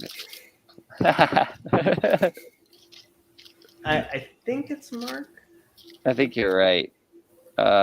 Is this where he says that Son of Man is Lord even of the Sabbath? Because that's No, a question I kind of want to ask you too. no, What he it's the means one by where that. he says it's the one where he says tradition, like this is men who ishim like melumada. This is something that people who have like they they've learned it but they don't understand it. Yeah, I mean, I think I know what you're They talking about there. yeah. This is Mark Should know. Come on, 2:23. Phlebas. What? Mark 2:23. Mark 2.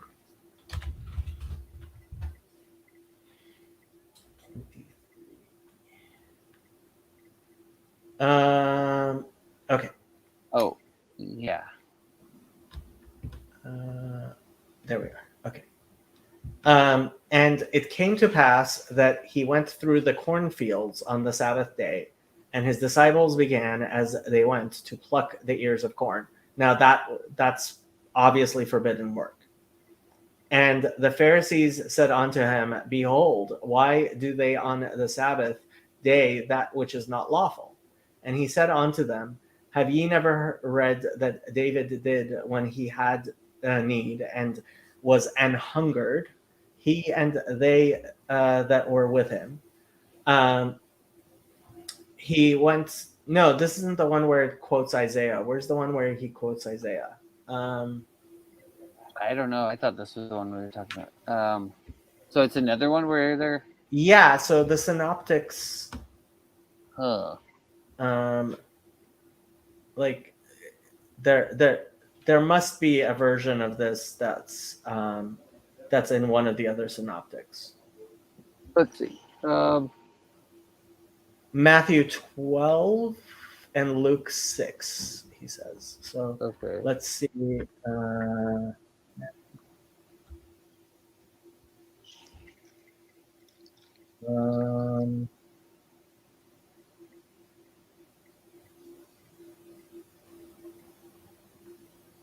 Oh, yeah. So Matthew 12. Okay, and he quotes. I thought it was Hosea, right? It's Hosea. Where? I desire mercy and not sacrifice. Is that the one you're thinking of? No, that's not what I'm thinking of. Oh. I was looking at Matthew 12. It's the same story where they're plucking the heads of grain. Right. And he talks about David eating the showbread. No, it's yeah, and then he says the customs of whatchamacallit men of learned men. Okay, yeah. Or have you not read in the law that on the Sabbath day the priests in the temple profane the Sabbath and are blameless? Is that what you mean? No, I don't know. Let me see if I can find this. Hold on. Oh, yeah. Luke, you think when you said it was Luke 6? No. Isaiah 29:13. So where is Isaiah 29:13 quoted by Jesus? Oh, I guess. Well, let's figure it out. Isaiah 29:13. Oh, in so much. I think that's when they're talking about cleaning the cup and dish or something like that. Let me see. Oh, hold on. Yeah, that is 29:13. Okay, so you were saying cup and dish. It's either that one or when they're talking about what is Korban or Korban. Sorry, Korban. But I think it's when he's getting on to him for. He's saying your disciples don't wash their hands. I think it's something about the disciples. Oh, right. So Mark 7, I think it is. Probably and right. Matthew 15. So let's do Mark 7.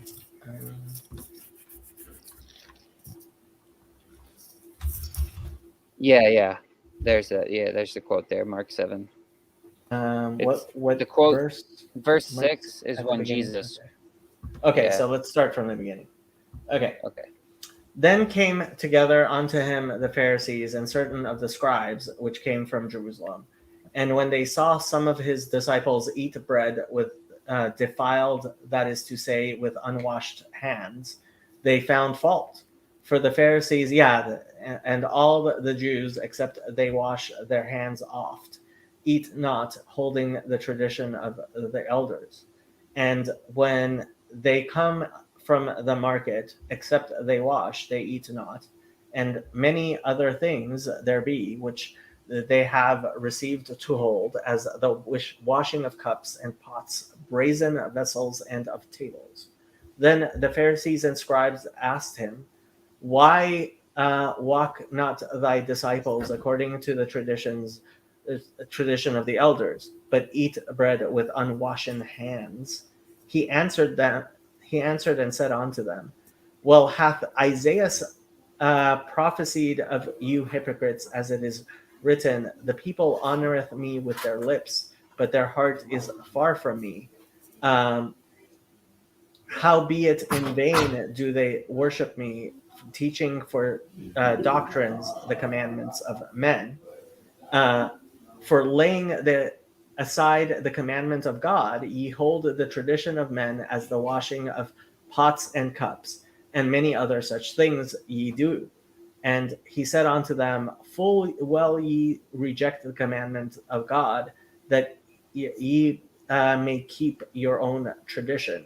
For Moses said, honor thy father and thy mother, and whoso curseth father and mother, let him die the death.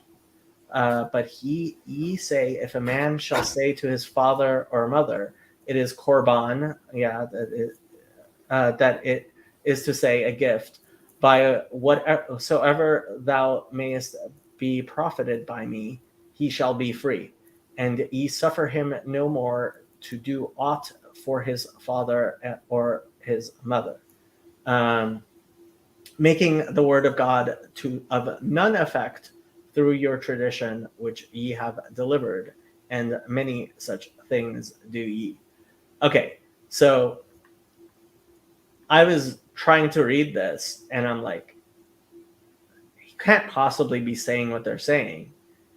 And then I went and I read the Hebrew. And when you read the Hebrew, right, it was like, oh, that's what he's saying. So it says, Vayomer Hashem, Ya'an ki nigash ha'am hazeh befiv uvsafatav kivduni v'libo richak mimeni v'tehi yiratam oti mitzvat anashim melumada. And that's what I remembered it was anashim melumada, right? Because Jesus, I think, was rebuking ishim melumada. So he's clearly there being like, okay, this is something that common people don't do, and you've decided to come and criticize them for this in public. Like, that's not something you're supposed to do. And when you read the Isaiah in Hebrew, like, it's a clear rebuke of, like, why are you being a jerk? as opposed to what I think the Christian interpretation is, which is, why are you washing your hands? Because it's like, yeah. Don't wash your hands after you use the bathroom. Okay. What my mother told me is always wrong. I'm just kidding. I'm saying that's the Christian.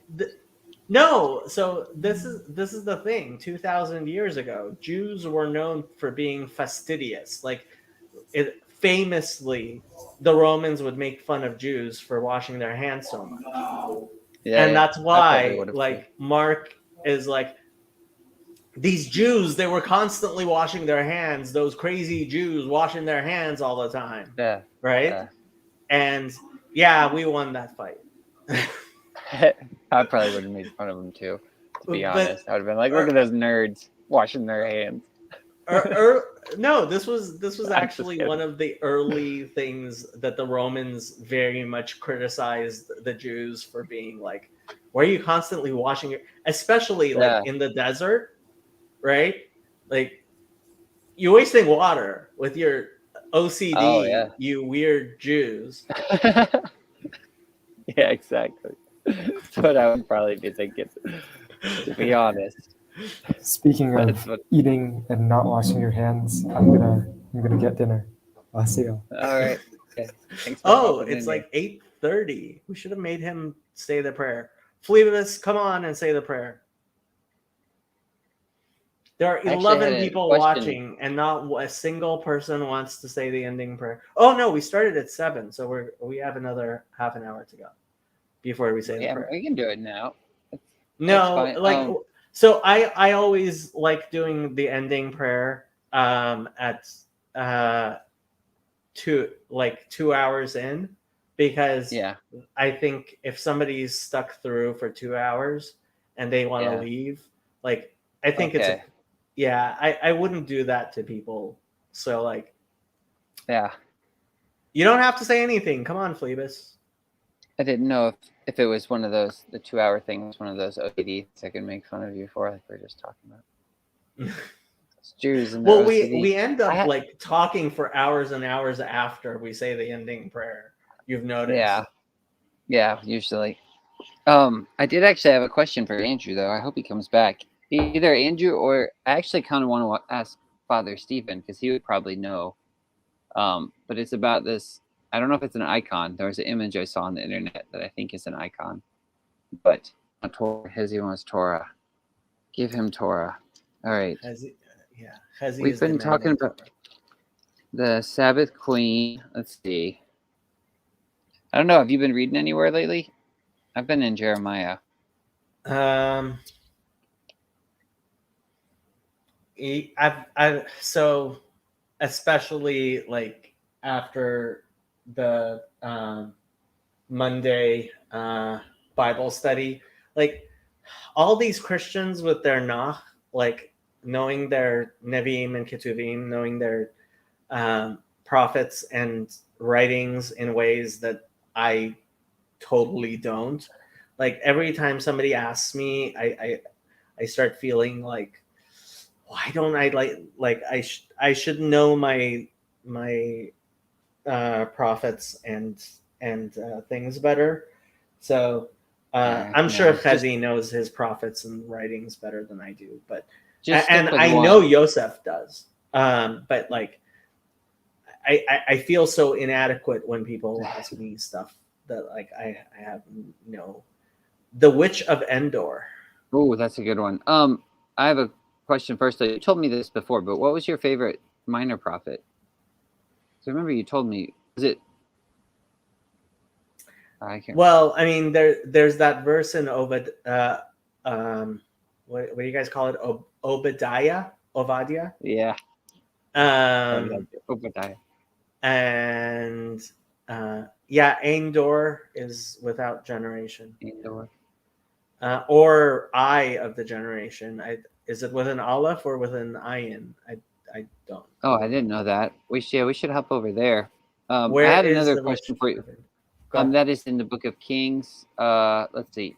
It's the end of no, it's not Kings. It's Samuel. It's the end of First Samuel. First Samuel. Let's see. I don't know. I'll figure out. It is. No, that's 2 Samuel. Let's see. 1 Samuel. 1 Samuel. Is that right? Maybe I'm wrong. Oh, no. Yeah. 1 Samuel 28, verse 3.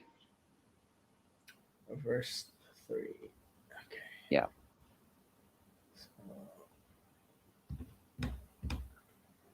Jason, you're still an admin on the channel, right? Yes. Yep. Oh, okay. So you can mess with the stuff too. So, Yeah. okay. So 3. Ushmuel met ve'yispedu lo kol Israel ve'yikarvuhu barama uv'iro v'shaul hesir ha'avot ve'et hayedonim mehaaretz. Okay. What is your question? Oh, do you want me to get the specific one about Endor? I didn't have a question. This was just this is the this is passage where saw. Endor is. Yeah, it's verse verse 7 is where it talks about him, where Saul gets the medium from. It's a witch from Endor, from medium from Endor, or Endor. I guess. Yeah, the eye of the it's ain with an I in, Ain. so it's eye Ain. of the generation, not without generation. I as in the body part. Yeah, so that's Chazi knew that it was with an I in. So what about that? That's what has he So wanted. he was What does he asking want to how. know? So Fraud was asking how you translate it. Ain door. Yeah, and Yeah, but Ain door, like in modern Hebrew, it sounds the same, but depending on how you spell it. If you spell it Ain door with an aleph, then it's and like in biblical Hebrew, like an ayin was supposed to be a guttural, so it's like Ain door, but we've pretty much I don't. I think the Yemenites still differentiate between an aleph and an ayin. You're gonna get in trouble if you don't. What was that weird part in the Bible where they didn't pronounce it right and they got murdered? The Ephraimites. Oh, the Shibboleth. Yeah. Better learn to pronounce. Yeah. With Benjamin. Was she an Ewok witch? I always think of Star Wars when I read that part, the Witch of Endor. But Hezy's the one that brought it up. I didn't know if there was a reason he brought it up or not. She sees a man Why with a did coat. you bring up the witch? Hey, Phlebas, how you doing? Hello, good. Yeah. Hey, nice to meet you. I don't know if I've met you before. No, I don't think you have. I'm just here for the prayer. I should go to bed. Phlebas is CRC royalty. He's been many generations in the CRC. How many generations have you been CRC? Well, not that many because it doesn't exist in Holland. So he's old school Dutch. Yeah, Dutch on both sides. Oh wow! So cool. Like the Frisians are still Dutch, right? But they speak a different language. Yeah, it's a different dialect. Like they can understand Dutch. The Dutch people cannot understand them, is what I think is how it works. So, yeah. Hezi, you have piqued my interest. You need to get in here and explain this to me. What's going on? Hezi says, notice that she tells him she sees a man with a coat, and his mother makes Samuel this coat as a kid. His mother, Hannah, right? Or Hannah? How do you say that? Is that right? Yeah, so Tefilat Hannah. And she makes him the little coat, and then he gets his coat ripped as well, and there's just something about this coat. Oh my goodness. Okay. This sounds wonderful. Coat? What? Yeah, Saul rips his coat when he kills the. No, he does. He doesn't. Is the word ketonet, Chazi?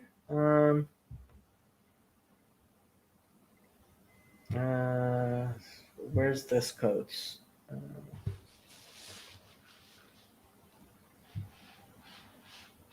Sorry, we can get into this after Phlebas prays if you want. I don't want to keep you if you need to go to bed.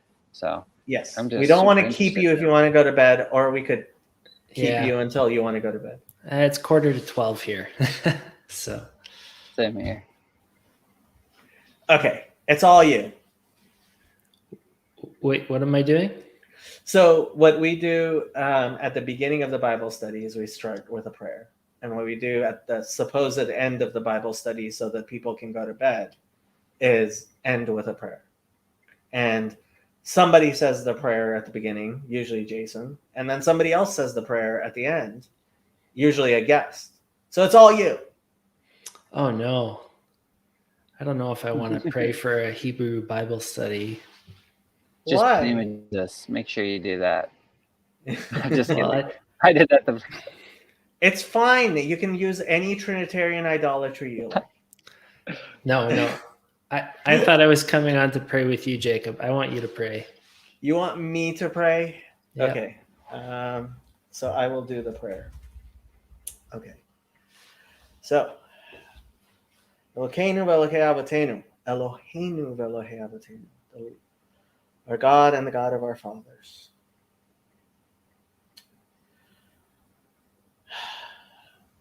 We come before you as your children, and we try to understand what you would have from us and for us. And we don't understand because we are finite and you are infinite, and you are the knowledge and the knower and everything, and we don't understand. And we look forward to that day when knowledge will cover the earth as the waters cover the sea. And we ask you to help us gain that knowledge.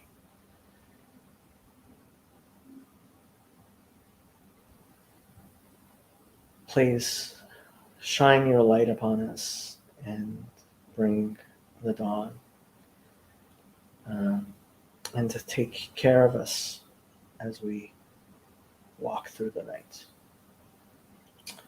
Amen. Ken Yehiratzon. So should it be. Amen. Thank you, Jacob. That's good. I've seen a lot of you, and I haven't seen you pray yet, so that's nice. I do it every once in a while. Okay. Thanks, guys. Thanks Yeah, for coming on, hopping on here. Flevius. Yeah. Thanks. See ya. Have a good night. So the word there is me'il. So actually, when I went on Friday night to that Reform synagogue I belong to now, I can't believe I belong to a Reform synagogue. Trinitarians have turned me into a Reform Jew. God have mercy on my soul. But I belong to a Reform synagogue. And so Shira, who is my friend and the rabbi there, gave a drasha on, gave a sermon, a homily on Parshat Shmini. So this week's Parsha is the story of Nadav and Abihu. And the name of the Parsha is Shmini, is eighth. And she gave this beautiful explanation that she had found on a website. And I figured if it's a website that Shira's going to, it's a Reform website. And I'm usually ready to cringe at anything Reform. Hello, Charlie. And And did you, sorry, real quick, did you say 8? Like the number 8? Yes. Oh, okay. Okay. Yeah. So the name of the Parsha is eighth Shmini. Yeah, that was last week. Yeah. And so she she gave this explanation of Nadav and Abihu. You know the story of Nadav and Abihu, right? They bring the strange fire and they get consumed, right? Mm-hmm. And there's a bunch of weird language stuff going on there that nobody had ever pointed out the similarities between what's going on there and what's going on in Genesis regarding Adam and Eve and eating the apple and it's an absolutely beautiful drasha. I think you kind of have to see the Hebrew to see all the parallels, because in the Hebrew there's a lot of clear parallels. and it was just so beautiful. I was like, oh my God, a Reform rabbi. Like how, like I've been amazed by like, Yeah. so I went to the website and I found, and to my great relief, it was actually an Orthodox rabbi. So Nice. Nice. So is it Well- some of the references, was it the part with the cherubim, like with the flaming sword or something? Well, or is it so different? what really hit me and what reminded me of that was the kotonet. So Okay. like it's because that language is used there, and it's also used when God creates the garments of skin Okay. in And there's a what? no, sorry, but so the Nadab and Abihu, is that how you say it? Yeah. They Avihu. Avihu, are they wearing coats? Is there a reference to coats? No. there as well? So Oh, okay. their bodies, the people who are carrying their bodies out, right? Yeah. So it's like the same language is used in the same order, like, and so at the end when their bodies are being carried out, it says that that the people carry them out in their kotonet, in their garments. Oh, Like, okay. right, they were struck dead, and it says, and it's the exact same word kotonet as the garments that God creates for Adam and Eve. Yeah, that's really interesting. There's a lot of parallels in the Hebrew. Like it says give and take, and it says I did not command. It's like the parallel structure is like in the Hebrew. Like when you see it laid out, she made this handout. I mean, I don't think she made the handout. She got it from that website, but like in the handout, like I was like looking at the Hebrew next to each other, and I'm like, oh, like somebody must have like I went to find it, and apparently it's Rabbi Eliashiv's father in his book. That's the earliest source I could find for it, which is not that old. I think Rabbi Eliashiv's father's book is like 100 years old or something like that. But It's really interesting. yeah. I'm not sure what to do with all that information yet. But that's the same word that Hezi was mentioning, right? No, about the coat. it's not. Oh, that's a why different- I asked though, and it's Oh, Me'il okay. there. Yeah, so it's a different. Is there a relationship between those two words or no? No. Okay, there's not. Okay. And the coat of skin, is that also kind of seen as just is that seen sometimes as just flesh? Yeah. Or is that so okay. the way the Kabbalists explain it is before the coat of skin, like our entire body was covered in the material of your nails. Oh, that's gross. And so the skin that we have is in fact the skins that God, the garments that God made us. Yeah, that's kind of what I think, because there's a reference in Job where Job mentions that, like, you've clothed me with skin and flesh. But when I grew up in church, I always heard it as God killed some animals and then skinned the animals, gave them some animal skins, and I had no idea. That's just what I always heard. I think Father Stephen actually kind of mentioned that in his thing. I haven't listened, so I haven't had the time to listen to the Bible study, and I kind of have to go back and listen to it myself, and it's like 6 hours. Oh yeah, you always get more listening back. He was always... Charlie is trying to learn biblical Hebrew with Aleph with Beth, and So, he's been at it for 2 days and he's not even fluent. I'm saying Samuel had a coat that he always had from childhood. all right. So what's that word? That coat word? Let's follow that. Me'il? Me'il. Is that the same coat Elijah wears? No, ketonet. So Joseph's coat is ketonet pasim, Okay. like the garments I was talking about. Me'il is a different word. I can But the- find the word. Is Me'il the one that Elijah gives to Elisha when he strikes the Jordan with it? So this is 1 Samuel 28:14. I'll get on it as well. Let me just do it on my phone. I'm probably faster finding it on there.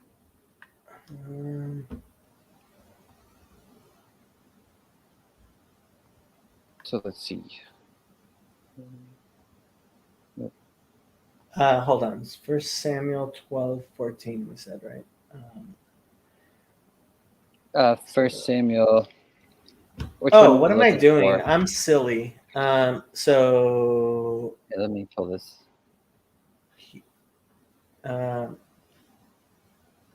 I forgot that on Safaria you can Click the word. you can just double click and the BDB comes on. So Me'il robe. This is really small. You guys probably can't read it. Let me make it bigger. Huh. So it's a robe. And the word Me'il. Yes. Huh. Yeah, the one I was thinking of with Elijah is called Aderet. Is that how you say it? Aderet? Aderet? Aderet? His mantle is how it's Aderet. So That's not the same it's one. telling me that 1 Samuel 2:19, and this is so hard to find. 1 Samuel 5. It's used in Exodus 28:31. Alright. In Job 1:20. Oh, the garments of the priesthood. Okay. And Job 120. apparently it's used several times in Job. Oh, that's interesting. So Job is kind of, because Job kind of is a mediator between. So is he kind of like wearing a priestly Oh wow! garment? Is that what he's So saying? apparently in Ezekiel 26:16, it mentions Me'il as something that's worn over ketonet, which is the word I was asking about. So we should look at that. Okay. Ezekiel 26:16. All right. So we got Job. I'm trying to think of where was the verse in Job as well. Ezekiel 26:16. וירדו מעל כיסותם כל נשיאי הים והסירו את מעיליהם ואת בגדי רקמתם יפשוטו חרדות וילבשו על הארץ ישב וחרדו רגליים ושמעו עלייך. That's interesting. So where's the word ketonet though? I didn't see. And what are you looking? In which one? Which verse are you in right now? Ezekiel 26:16. Let's see. But you weren't mentioning that. You were talking. It wasn't ketonet you were looking for. It was the other one. Well, no. The reason I came here was because it said that a me'il is something that's worn over a ketonet. Over your skin, right? That would make sense. No. But I'm not finding the word here. Okay. So like where they got that the me'il is worn over the ketonet, that's what I'm wondering. Their me'il. Worn over the interior. Yeah, so that's what it says. Okay, so here. Can you see the BDB dictionary? So here it says, exterior garment, robe worn over the inner tunic, ketonet. but it doesn't say how they know that. Would that be the Exodus part where it's talking about that? Because that Exodus reference you gave me was the priestly garments, where it was talking about those. So would it have said that? Let's see. You shall make him holy garments for people. Let me see where Ketonet shows up. So Ketonet shows up in Exodus 28:39.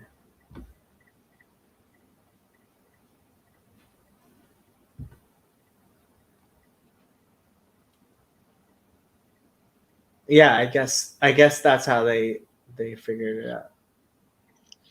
As he said.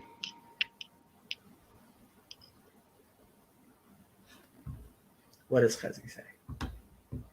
He's saying that same coat that he had from childhood. Yeah, there's something about this coat, and he has it as a ghost as well. Somehow he keeps his coat even as a ghost, which is really fascinating. And Jeremy is wondering if it's the same.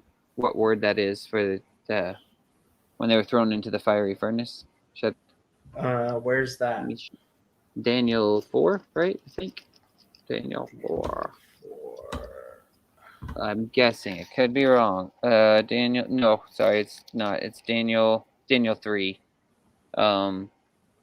Let's see. I'll try to find the right verse here, because it says that their coats were not burned or something. Something like that. I think it's verse 27. Maybe he's talking about. And they saw these men on whose bodies the fire had no power. The hair of their head was not singed, nor were their garments affected, and the smell of fire was not on them. So maybe he's first of all, I have to say this is in Aramaic. It's not in Hebrew. Oh, look at verse 21.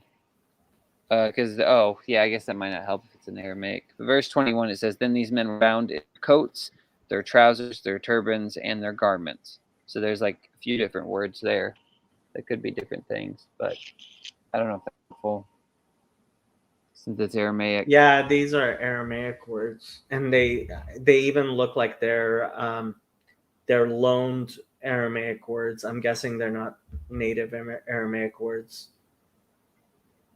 The point is, he recognizes them by his coat. The witch does not mention his name. That's what Hezi said.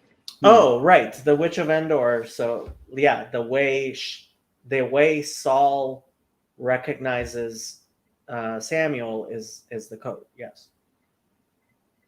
Yeah, there's something really deep here that Hezi's going on about, and I'm not quite sure that I'm getting it. I don't know. Is he? Are you saying something deep, Hezi? Because he is. I can tell. There's a connection. He's trying to follow a thread. What is that called in Judaism? Stringing pearls. Is that what the term is called?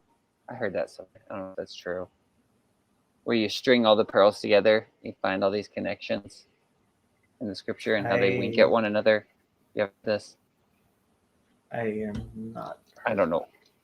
Yeah, I probably heard it on some Christian podcast, so don't. How dare you listen to Christian podcasts? This is a Hebrew term.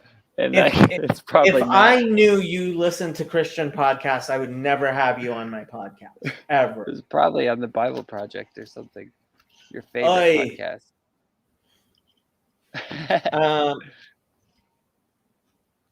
I'm wondering if the coat is supposed to symbolize a transitional object.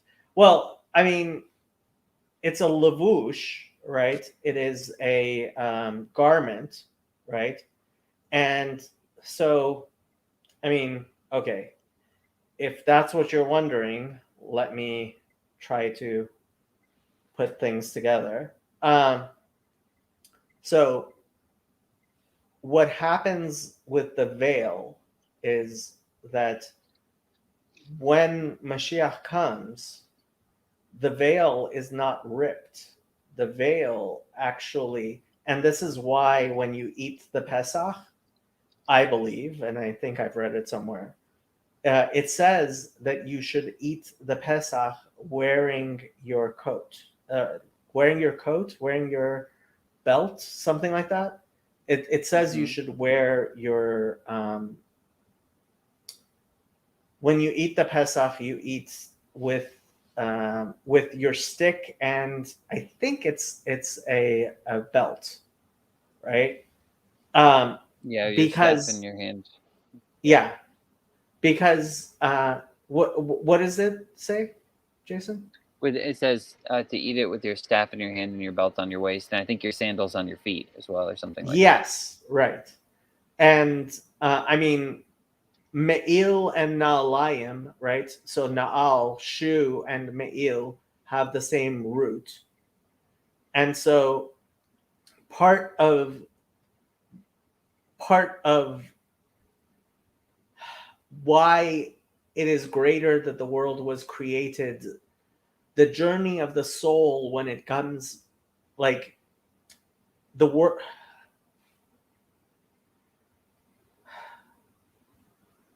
So before our soul was brought down into this world, right? It was with God. It was united with God in complete simplicity. Mhm. And God brings it into this world so that in the future it may be reunited with God. So why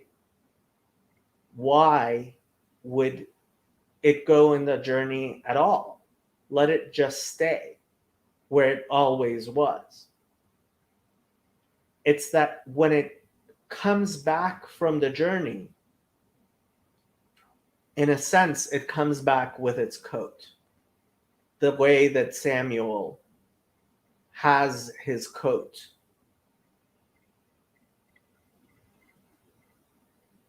That's interesting. The veil with which God hides himself from us in the material world, right? When and this is what Chagurim. All right. This is I mean, Chazi, you must have. I'm hoping you listened to the Torah studies in depth that Ben and I do, because we just finished Bati Legani. I have come into my garden, which that describes this in great detail, What? more I detail than gotta hear I this. understand. Come to my garden, my sister, my spouse. Is that Song of Yes. Songs you're in? Yeah. Oh, man, I gotta hear this. I love that book. The- Sorry, go ahead. The veil to which God oh, clothes himself oh, in this you're material world.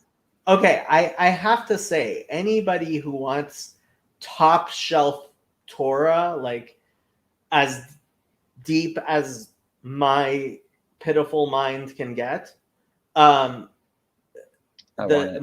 my Torah studies in depth with Ben, that's where it is. But it's very Hebrew heavy. Is that But the halakhic one? What is no, the series? Okay. so it's before the Halachic Man Okay. book club. We Okay. usually do it on Thursdays at 4. We've skipped the last 2 weeks because of Okay. Pesach. Okay. But yeah, tomorrow at 4 it should be again. I mean, I haven't talked to Ben and I I'll haven't be working, scheduled but it, but I'll have to yeah, check it out later. But the Torah okay. studies in depth. That's my series where we get into like the really deep stuff. Okay. So you're tying this together with the coat and God cloaking himself in the material world, right? Is this what? Yeah, yeah. This is. Okay. I mean, clothing. That is the idea of clothing, right? Uh-huh. Like Yeah. clothing hides you, but at the With same time it material. reveals something about you, Yeah. Okay. right? Yeah. And so I I like this analogy. I don't know if everybody likes this analogy. So I liken the shattering of the vessels which is like, imagine God made clothes for himself, and then he put them on. And because God is infinite, like, I like to think of like one of those really buff guys who is wearing a t-shirt and then he flexes and like the t-shirt explodes, Like the Hulk, right? Yeah. And like, so from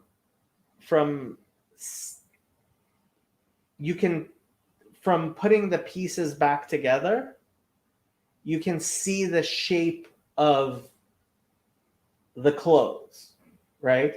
So God being infinite, we can't, like, he can't fit into the clothes, but these are the clothes that he has made, which reveal him. Mm-hmm. Yep. And so materiality in a sense is, we should catch up on the comments, but The like, chat's going on, and yeah. I know, but this is good. I'm really, really digging this. What you're saying, I think this is important. Yeah, it is. I mean, this it is is for me. this is a very basic concept in Hasidic thought of libushim, of the veil. Okay, so I have a question then too. And so you mentioned briefly the quote in Song of Songs, "I've come to my garden." Were you talking about God coming to his garden in the way he clothes himself with his garden? In a way, is Yes. that kind of how you were Yeah. referring to So that? Okay. Bati Lagani, I have come into my garden, is so when the Rebbe became Rebbe, he became the seventh Lubavitcher Rebbe, was at the anniversary of the death of his father-in-law, who was the sixth Chabad Rebbe. And so at that anniversary, he continues a discourse that it was the last discourse that the previous Rebbe gave, which starts on that verse. And like, so this was the Rebbe's inaugural speech. And it's considered kind of like the theme with which he started his reign, you could call it, as the seventh Lubavitcher Rebbe. Okay. And that's why we went through it. And the topic there is Bati Laganuni. I have come into my garden, and it explains the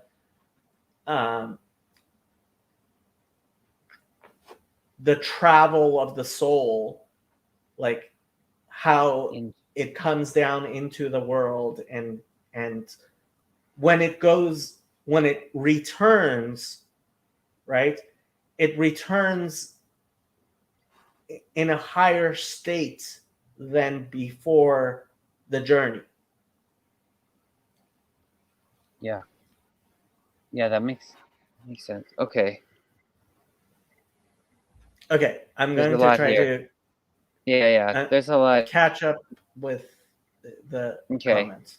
Well, I was even okay. Yeah. Yeah. I should do that. I'm thinking about the Sabbath Queen Sabbath, all that stuff again now. Okay, Jason, you're on here. We're gonna put actual talking to people more important than typing in a chat. So go ahead.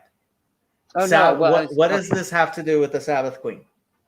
Well, because you're referencing Song of Songs, and the Shulamite is that's who he's talking to, and he says, "I've come to my garden." Right? He's talking to her about Shalom, about the Sabbath Queen in a way. So this would be God speaking to. It's not sure what to do with it yet, because this is God almost, because we're saying creation is kind of like his clothing, which he clothes himself in, but then at the same time, that's it is also the his Sabbath. bride in a sense. Yeah. So you kind of see him doing this on the seventh day when he's clothing himself in his creation. He creates everything, and then he on the seventh day. On the seventh day, he is with his bride, but that is the day of his. That is the consummation. Yeah. Okay. All right. We can do some of the questions. It's there's stuff's going on in here. I don't think I've made connections yet, but maybe it'll get there someday.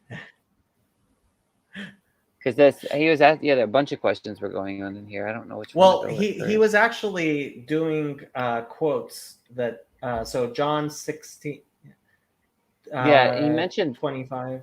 These things have I spoken unto you in Proverbs, but the time comes when I shall no more speak to you in Proverbs. Okay, not sure what you're saying. And then the next one he did, I think, was something similar to what you were saying. Yeah, and as a mantle shall you fold them up, and they shall be changed, but you are the same, and your years shall not fail. The word changes with the correct interpretation. Not sure.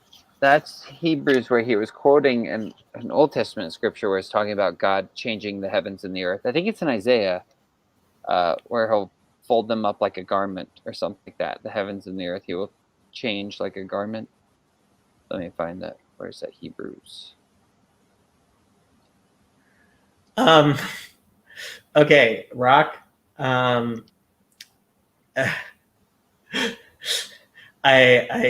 understand you are excited, but most Jews are we're just like people. We are. It's really hard to approach the Jews. Like you can approach a Jew, and I think you're pretty excited. You might want to join my Discord server. Is there a link in the description? Not that I know of. There is a link in the description. I am going to put a link in the description as soon as I find a link. Psalm 102:25. Once I put a link in the description, you can join the Discord server, and then we can just be nice. Just be nice to the Jews. That's how I usually like people who are nice to the Jews. Yes. Yeah. Nice people are nice. Oops. Why is it not letting me change the description on here? Okay, I am going to. You know what? I am just going to put a link to the Discord in chat, and you can join the Discord, and hopefully things will be a little bit more calm. First things first, calm down a little bit. I know it's exciting. Every time I meet myself, I think, wow, I'm an exciting guy.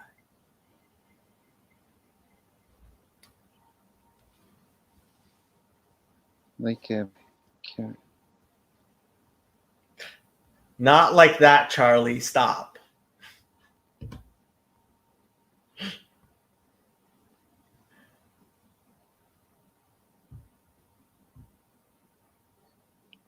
Yeah, that verse in Hebrews, it's not the same word, the same Hebrew words that for that mantle word we were looking about.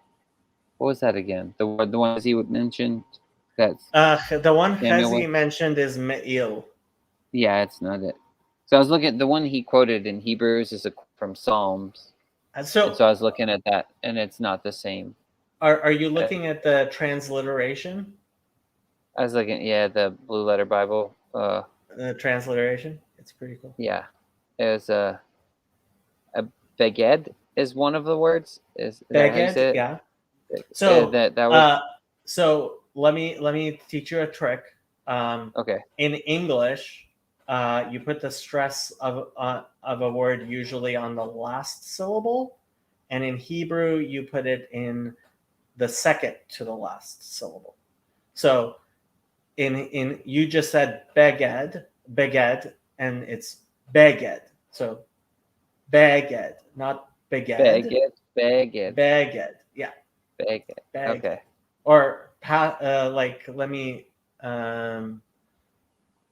right. So it's Shlomo, it's not Shlomo, right? So Okay. Solomon is Shlomo, not Shlomo, right? So Shlomo. second to the Okay. last. The stress is usually on the second to the last syllable in here. Yeah, this kind of reminds me of the Goodwill stores, that sell used clothing. My sister would always put the emphasis on good rather than the will. Most people say goodwill. She'd be like, good. I can't remember. I can't even copy her Goodwill? how she would do it.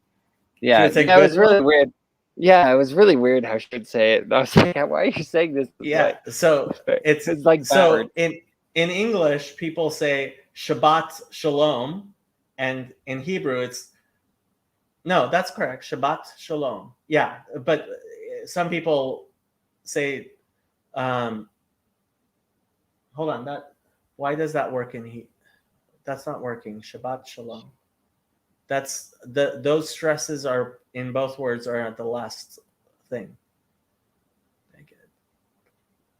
I'm not sure why Shabbat Shalom is not Shabbat Well, Shalom. Oh, because it's the thing. Yeah. So what was I going to say? I was going to say, so a lot of people say shalom, right? And it's in Hebrew, it's shalom. Shalom. Okay. Yeah. Yeah. So that makes it easier for a lot of times. Oh, it says link invalid for the Discord.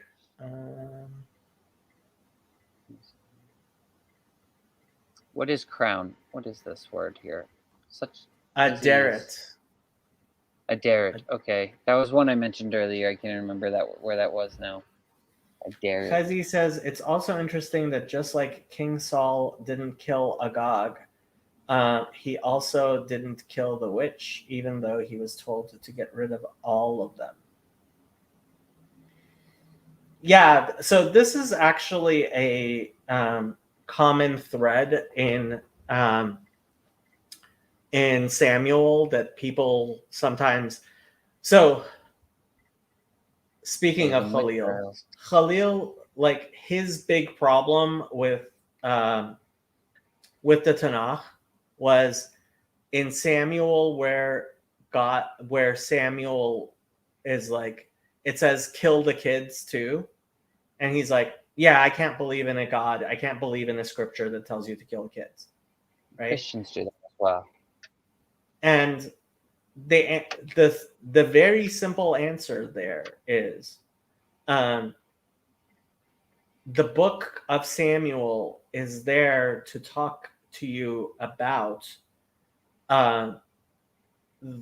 kings not respecting the common people.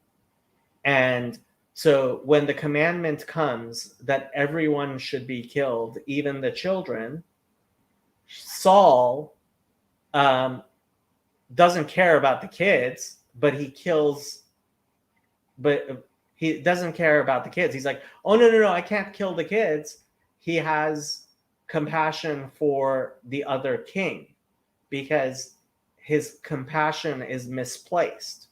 And the commandment to kill the children accentuates the fact that Saul was not doing it for his compassion. Like, it wasn't, if he was going to be compassionate, he would be like, oh, I won't kill the kids. But no, instead, he doesn't kill the king, so that whole thing accentuates the story in Samuel of, like, these kings are not actually, like, they take care of each other. They care about like not killing each other, but they don't actually care about like the children, the babies. That's interesting. That's a hard little nugget to draw out of there. Hold on, the Discord invite apparently isn't working. I will. The prophet's coat. That's where his crown. That's what I had read a second ago. That was Elijah's mantle. Is that word that he's saying his crown? But the prophets had a dress code. That's why it's out of things. I need to make it right.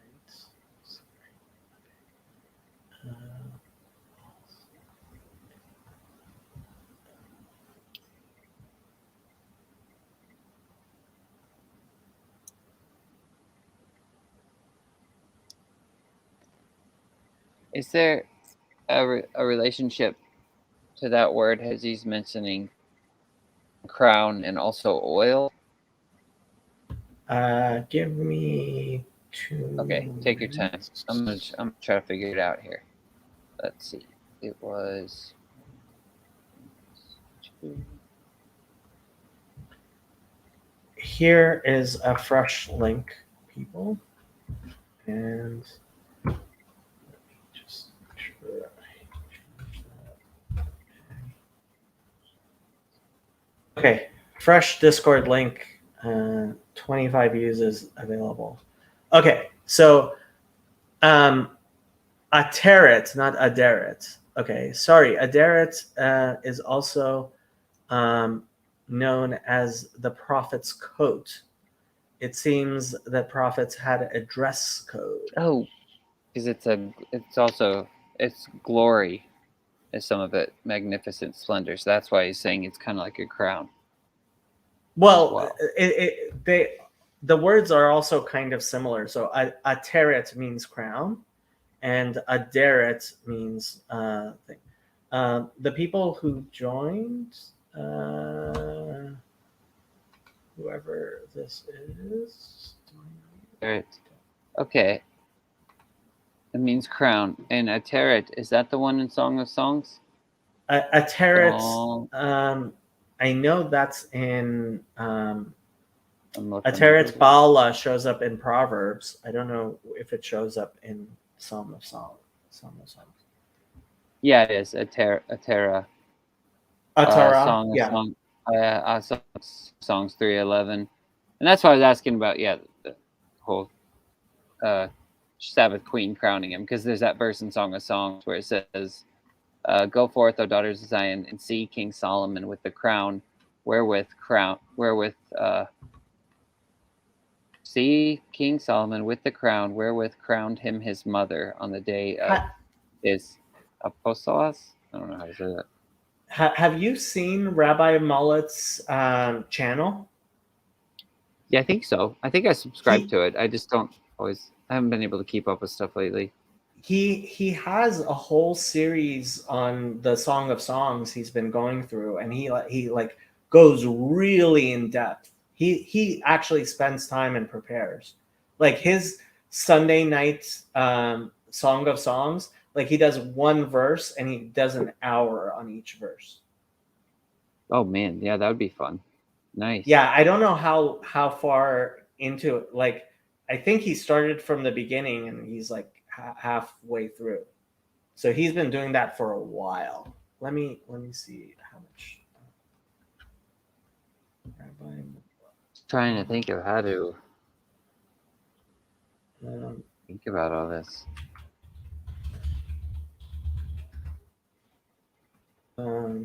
So his playlist. So yeah, his he has 67 hours on Song of Songs. Wow. So yeah, he apparently I guess he started at the beginning. And the anointing oil is. He started 3 years ago.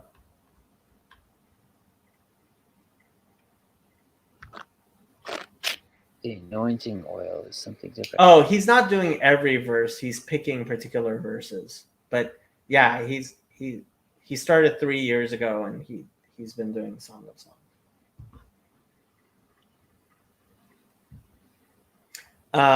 That's interesting. What he says is the anointing oil is Shemen HaMishcha. Yeah, that's where the term Mashiach comes from, right? Messiah is Mishcha is anointing. Okay. Yeah. And Okay. Shemen means oil. And that's what I was looking to see where David was anointed oil. I guess just, the imagery of it in my head is if you pour oil on someone's head, when the sunlight hits it, it's going to shine like a crown or something, like glory. That's why I didn't know if there's a connection between. Only if they're bald. You're assuming all people are bald? Oh, no, I guess not. I was just wondering because Samuel poured the oil on David, and Yeah, but I it mean, kind of crowns him. yeah, but like you wouldn't have a Jewish leader with walking around without a head covering. See, And in Esther, Chazi says. So like what's an Esther? The crown, the Adoret. I guess or anointing oil. I don't know. Huh. It's all your fault, Jason. I know these are some weird rabbit holes. I'm not quite sure how to tie them all together, but Me neither. it's incredibly fascinating to me because you have the prophet being crowned in the wilderness, but then you also have like the Sabbath queen crowning the king in the Song of Solomon's with the same word. So I don't know if there's something going on there with the same idea. But this seems like a kind of a total side trail from Hezy's original idea of like, let's track down this coat that he wears from childhood to death, and what is death. going on there past death. Yeah, what is happening there? And that's how he's identified. So I don't know what to do with it. I know there's something there, but well, that's why I was explaining about the garments, right, and the journey of the soul, right? So now he's clothed with nature. Is that kind of the idea? The material world. The material. So ultimately, like when our soul goes back, it goes back with bodily resurrection. Okay. Yeah. And that's bringing God into the material world. That's bringing God into the material world. So the idea is that when he is buried, he is now clothed with like the nature we look out around us. Samuel, is that kind of what you're saying? Or am I getting off track? Yeah, like to some extent. Yeah, no. So it is a general. Okay, this is a general pattern that goes throughout the entirety of the Bible, right? Which is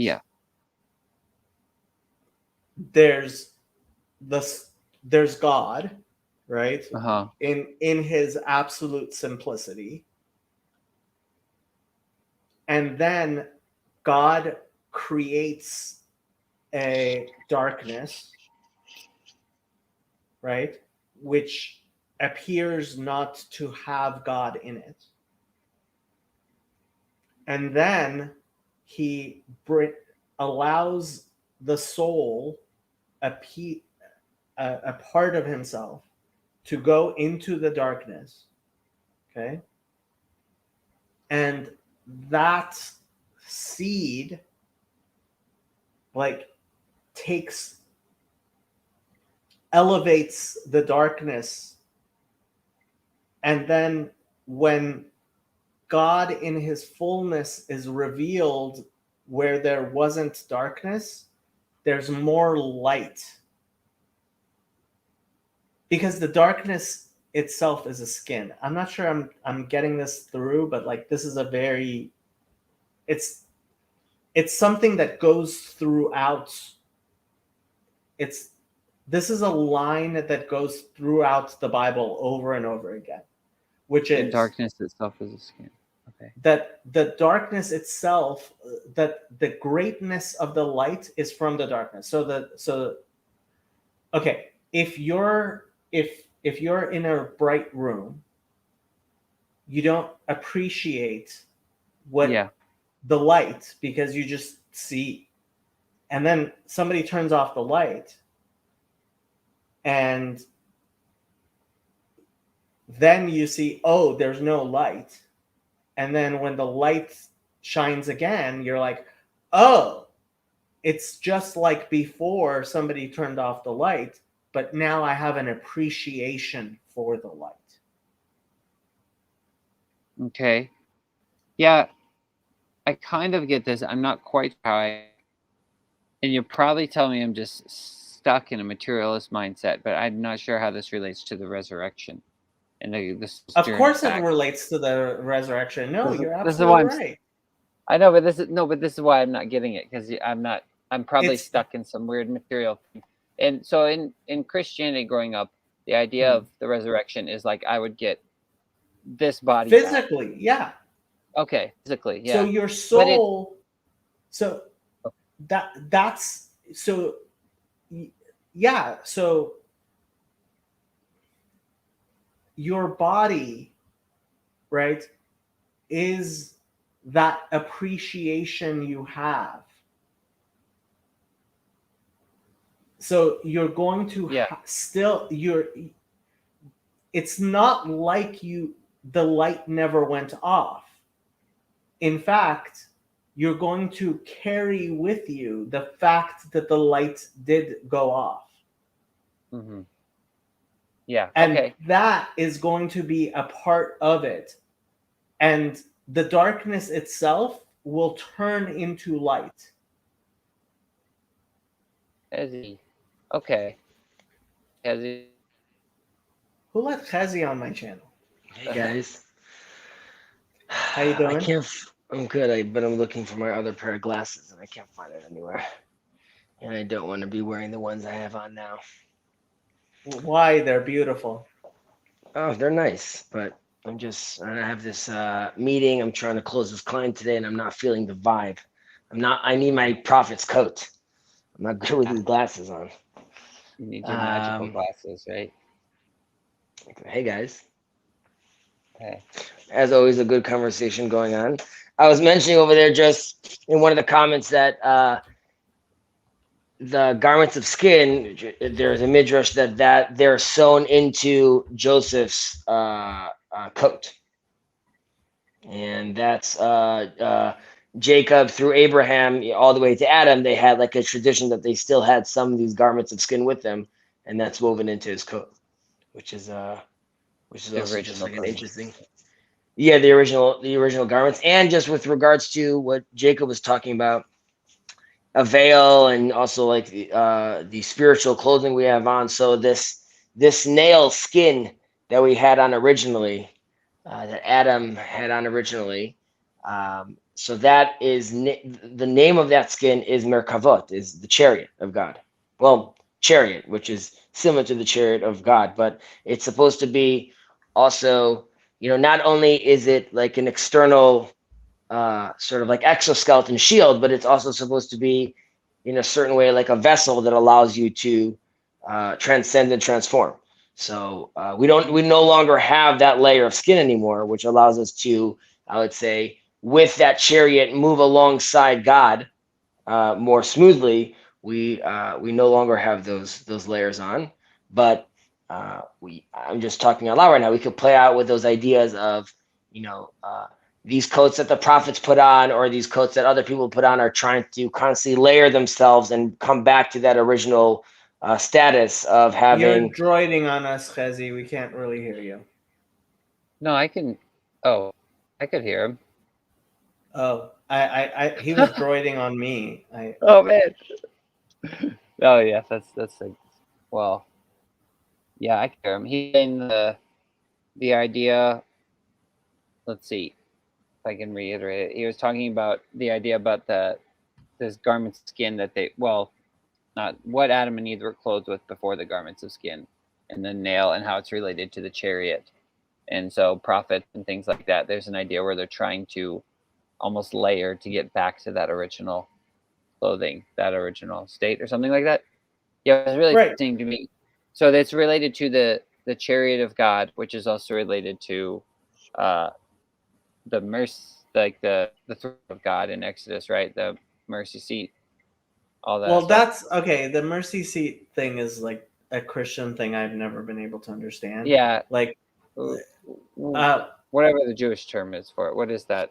That's because that's where God sits, right? Where he speaks with Moses, where he dwells from. Is that the same idea or no? like Mine is just translated mercy seat. That's why I always say that, because that's what what it. what I don't know what gets translated as mercy seat. I think I looked it up Exodus- once and I was like, what are you guys doing? Exodus 25:17 says mercy seat. Is that the Merkaba or is that what it is? Let me see. Exodus. What? 25:17.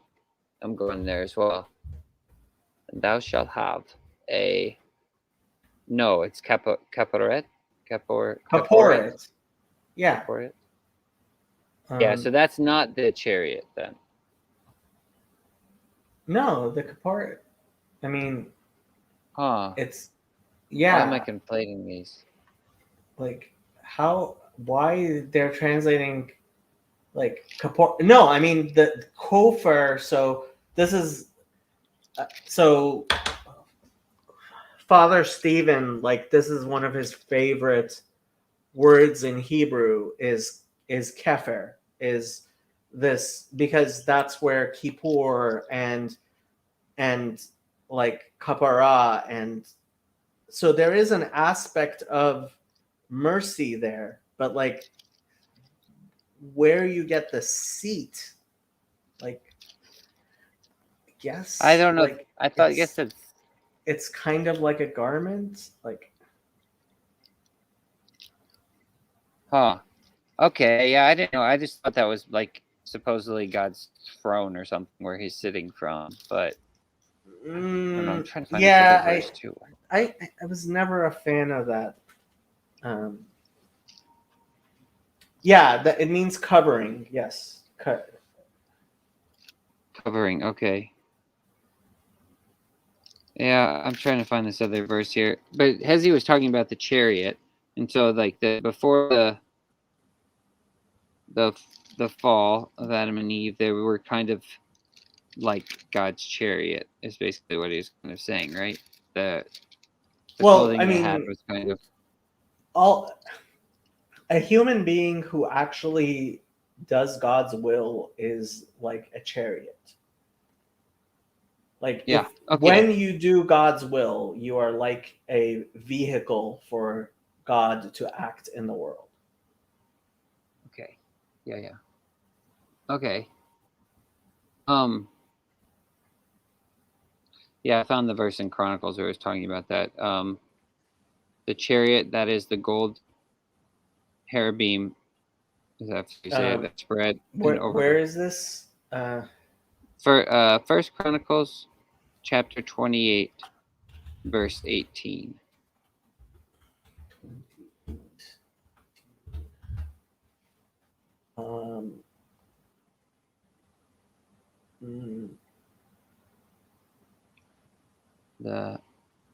It's 1 Chronicles. Right. So, and then there's right. So it says "V'latavnit hamerkava hakeruvim." So what is it saying? The chariot is here. Is that saying Okay. that spread their wings and cover? Okay. Yeah. You have to understand first of all that chariot and cherub in Hebrew are kind of like it's a pun on words with the same letters. Okay. I didn't realize that. So that's why I guess I'm wondering, because the part we were just looking at in Exodus where it was talking about the mercy seat, that shouldn't be translated mercy seat. That place where God is speaking from the Herub like have their face turned towards it. Well, they have their face turned towards each other. Okay, Like, but they overshadow that one, right? That spot. well, And it seems very their similar to this. wings. So, I mean, I can pull up a thing. The Temple Institute actually has a model of cherubs on the Ark of the I feel like Covenant. this stuff is probably so tedious and monotonous to people listening. I guess I'm trying to make the right connections in my head because I'm thinking, at least how it seems to me, is that it's describing the ark or whatever that Moses is making here. That is the mercy seat, whatever. The covering is the cherubim stretch out their wings and they cover it. And it seems like in Chronicles, it's almost making the same reference, and it's calling that is God's chariot. And then I think there was a part where Moses even says something when he tells, it's in Numbers or something, where he says, "Rise up, O Lord," and as he's back. So what were you saying? The connections with the clothing and the chariots and all that? I was speaking loosely, but you guys discussed it, that proper orientation allows you to be a vessel for God, a chariot in this world.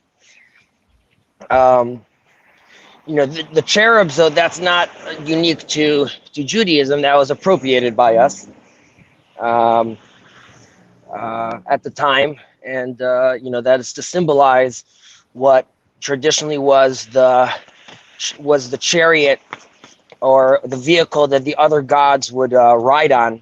So God is making it clear that he too has his own symbolic vessel. However, there's no entity that actually sits on top of it. So if you're looking at older or pagan religions, you have cherubs, but on top of them, there is their actual God.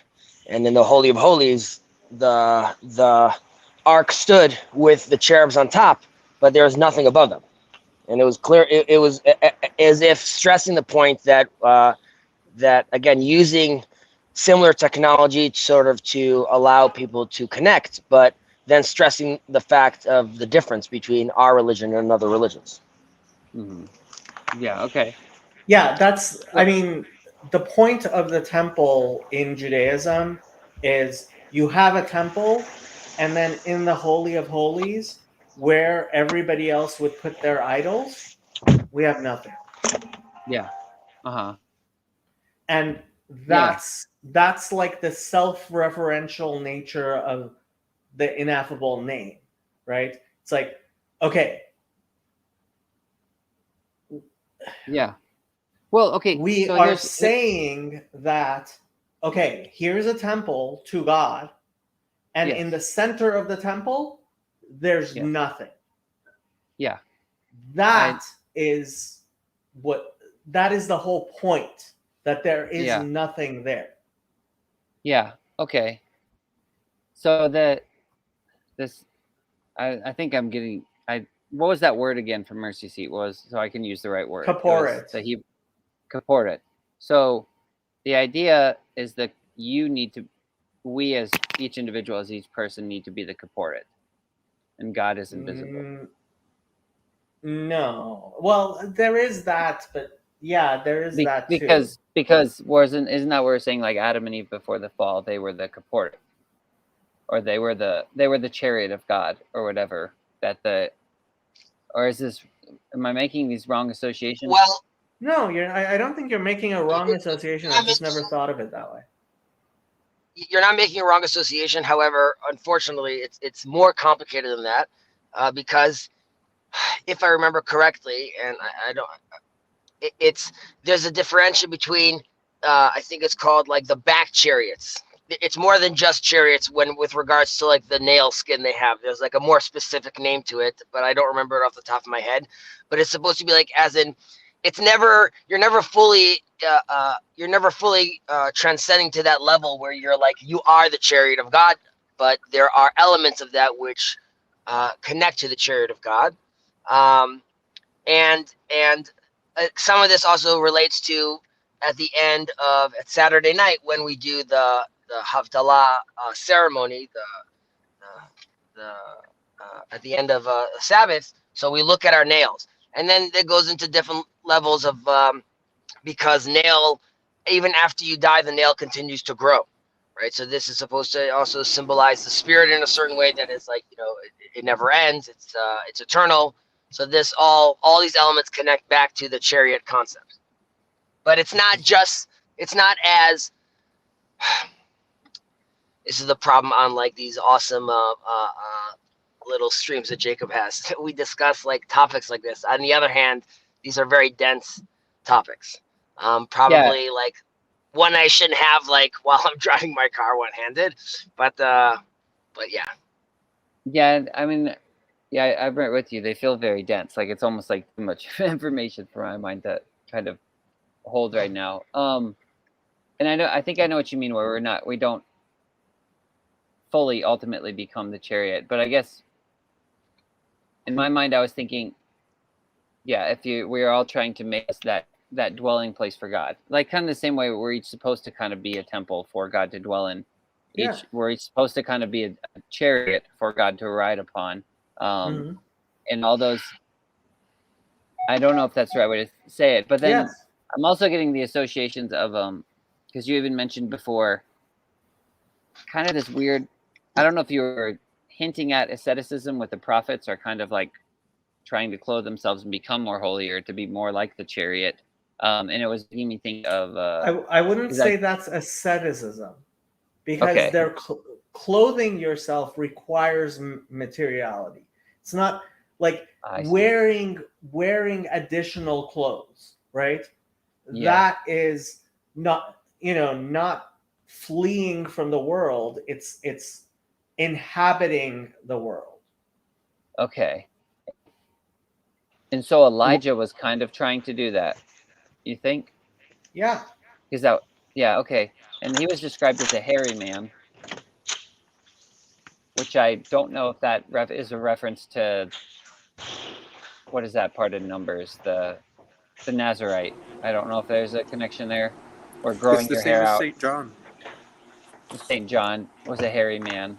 And so dwelling in the wilderness, is that kind of the idea? You're clothing yourself with the wilderness, with the nature, with God's, I don't know. Help me out here, Andrew. I'm not sure. That's what I mean. There's too many connections going on right now. I'm just like, I don't know what to do with all this. There's also a weird reference to the chariot with, is it Yehu? Yeah, I mean that's where you get Yahoo from. Like Yahoo, like he was driving because he was known as like a crazy. I'm being serious. He was known as like a crazy. He was like a crazy speedster, and they see him driving on the chariot, and they're like, "Yo, that's Yahoo. He's nuts." Yeah. I remember them saying that. Yeah, I didn't know that's where it came from. But then he talks to the is it the Rehabites? I don't know how you say that.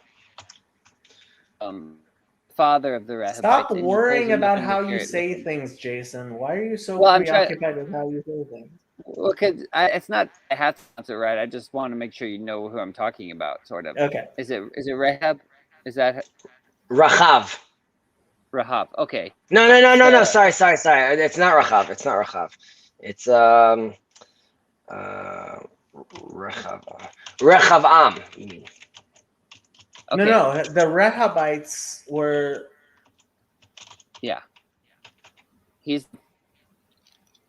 Then I actually am confused right now for a second. 1 second. You did get me confused. But go on with your Okay.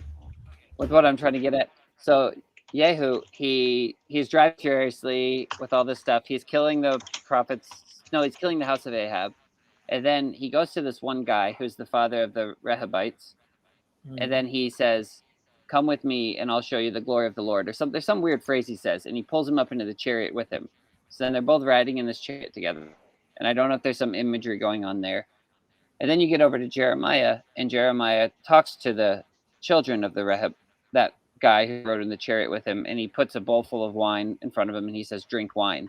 And they say, "No, we can't drink wine, and we are commanded to live in tents, basically, and to live as travelers on the earth." Yeah, Robert And they- Eisenman actually makes a big like he talks about how this is related to early Essene, and he thinks Christian theology was this from the Bible. Early Christian theology was that these people were living or something like that. Yeah, like John the Baptist and stuff. Yeah, because it seems kind of similar to the way Elijah was, or the way the Nazarite vow was. Like, they're not drinking wine and they're living, I don't know, kind of traveling. It seems a little bit similar to Abraham as well, living in a tent. And I didn't know if there's a connection between that and the chariot, and kind of connecting it to also being more. I mean, you know, these are like- interesting connections I've never really considered before or heard about before, but like I'm not dismissing them. I haven't thought about them. I'm thinking that I'm going back to Samuel for a second. Let's do it. Just as far as like this coat that and to Elijah's aderet, which is also a coat, and there was like we know that there was like the school of the prophets as well, and there were periods where there were like many prophets. So it could be that was really, you know, if you were a prophet, you were known to like get yourself like not a wand, but you get yourself like a coat, and that makes it all the way down potentially to like what Jacob was talking earlier in the stream about, you know, the how you put on your clothing, left, right, basically, but it's all the way to when you are putting on another layer, right? And we have blessings in the morning of like, you know, belting my belt, and so it's all supposed to happen within, you know, creating yourself a vessel which allows, you know, the divine to be housed inside properly.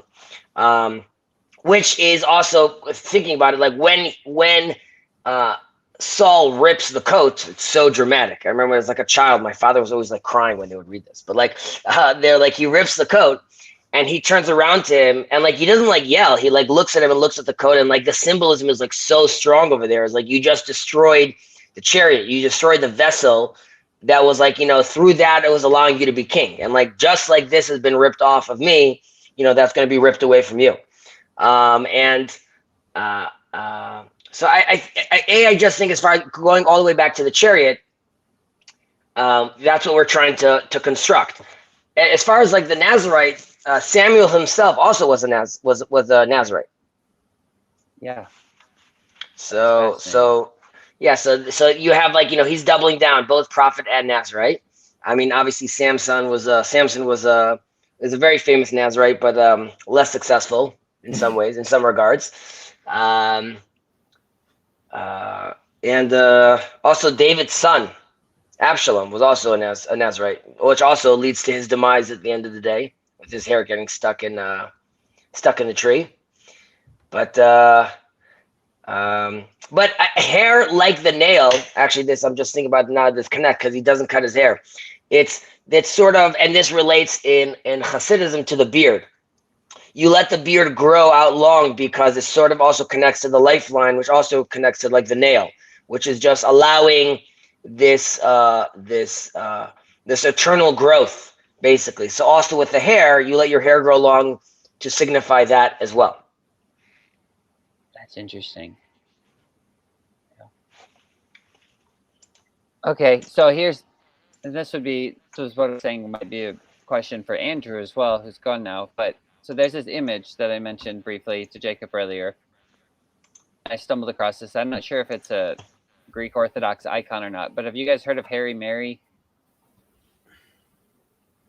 Have you heard of this, Jacob?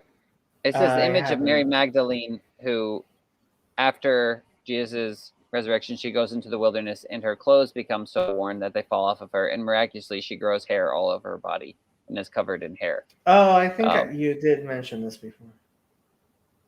And it's Okay, really fascinating I'm- to me. But I'm gonna be kind of rude, but like, Yeah. both of you are admins. I need to go to sleep. I haven't gotten some sleep in a while, and it's 10 o'clock Okay. here. You All guys right. have fun. good night. Good night. Oh, you're on mute. Yeah, I don't know, but Harry Mary, I know Dirty Yeah. Harry. No. Well, the reason I mentioned it is because you were mentioning the idea of the Nazarites and letting your hair grow out, and Samuel, Samson, Absalom. There's all this idea of the hair growing. So I don't know if there's a connection there.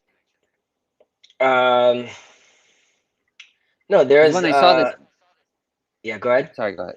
Oh, I was just No, going to say, please. when I saw the image, it reminded me of like they were, whoever created the image was making or winking at the John the Baptist lifestyle, or I guess Rehoboth lifestyle, even that Mary Well, after this took to that. And now that Jacob is gone,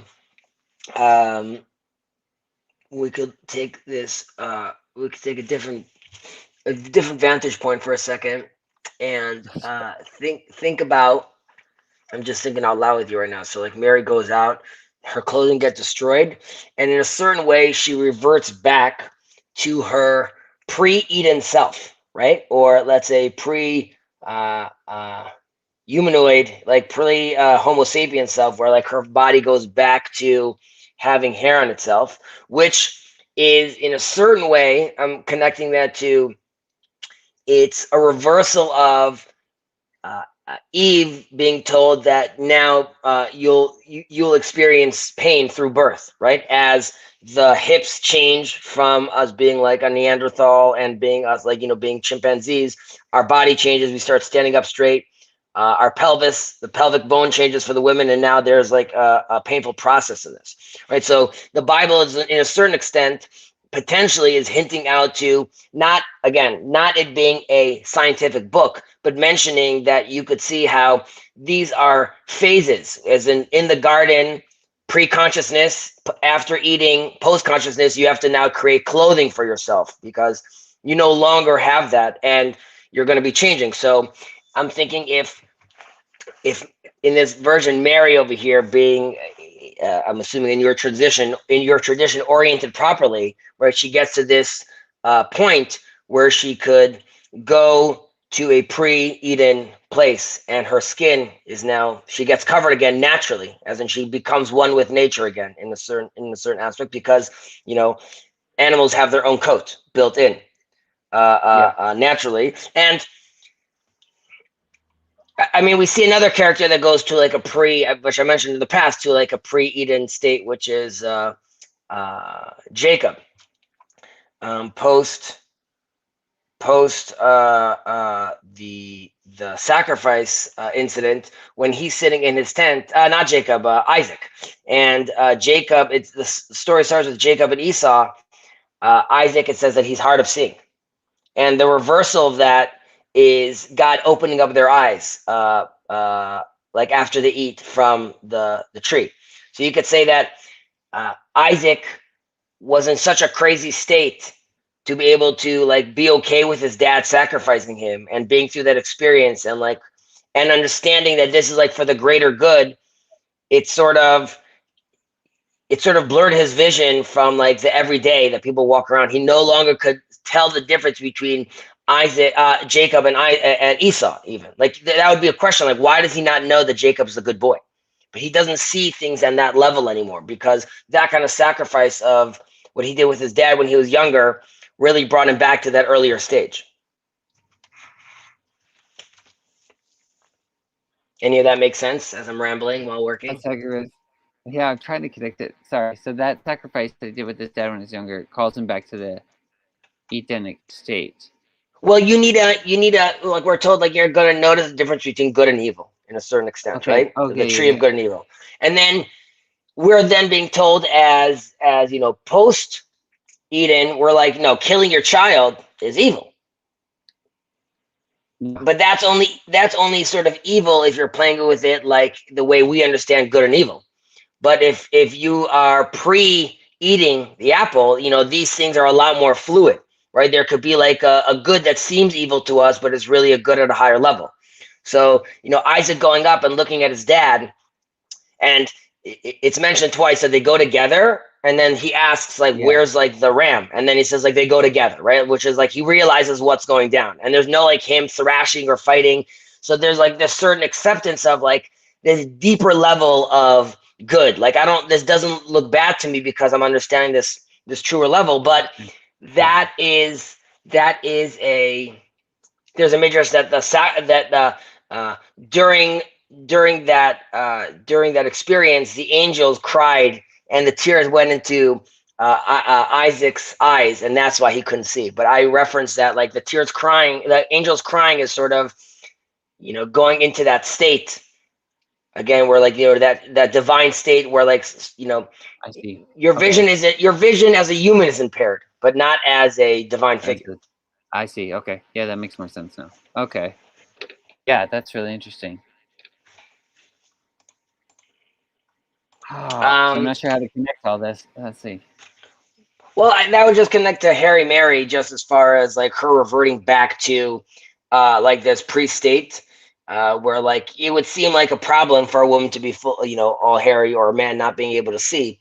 But in certain contexts, like that's also what's necessary.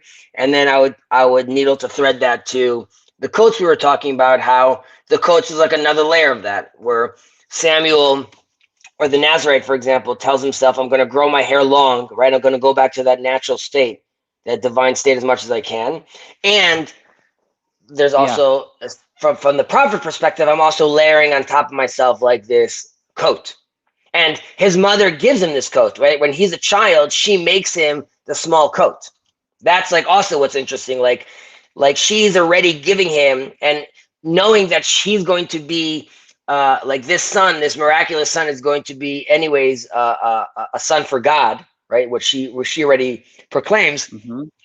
She gives him this coat, which she's already saying, I'm already giving you this other layer that I'm going to be making for you. Yeah, and the mother gives him the coat, which is interesting. Correct. Okay. Yeah. Because I'm thinking, because even while you were talking, we were mentioning Harry Mary, and we're talking about all these images of these hairy people and stuff. Then it made me think of Esau, and I was like, well, why is? Because he's described as a hairy man. Yep. Because you mentioned the deception of the father and him not being able to see and all that stuff. And he puts on, right, and yeah, and Jacob is given the coat from his mother, and he's right. the one who dwells in tents like the Rehabites, and he receives the coat from his mother, kind of the same way Samuel does. Well, in a certain way, now that you're saying about it, it shows integration, right? Like Jacob was the tent dweller, right? Studying like his father's scrolls, going back to Abraham, and like what's going on in Shem and Ever, like the other like philosophical hub at the time. And like you just said, like he's like a little computer nerd. And Esau, on the other hand, has, and to an extreme, has fully embraced the wild, the nature, and he has like this coat right now. Yeah. He's going out there, and he is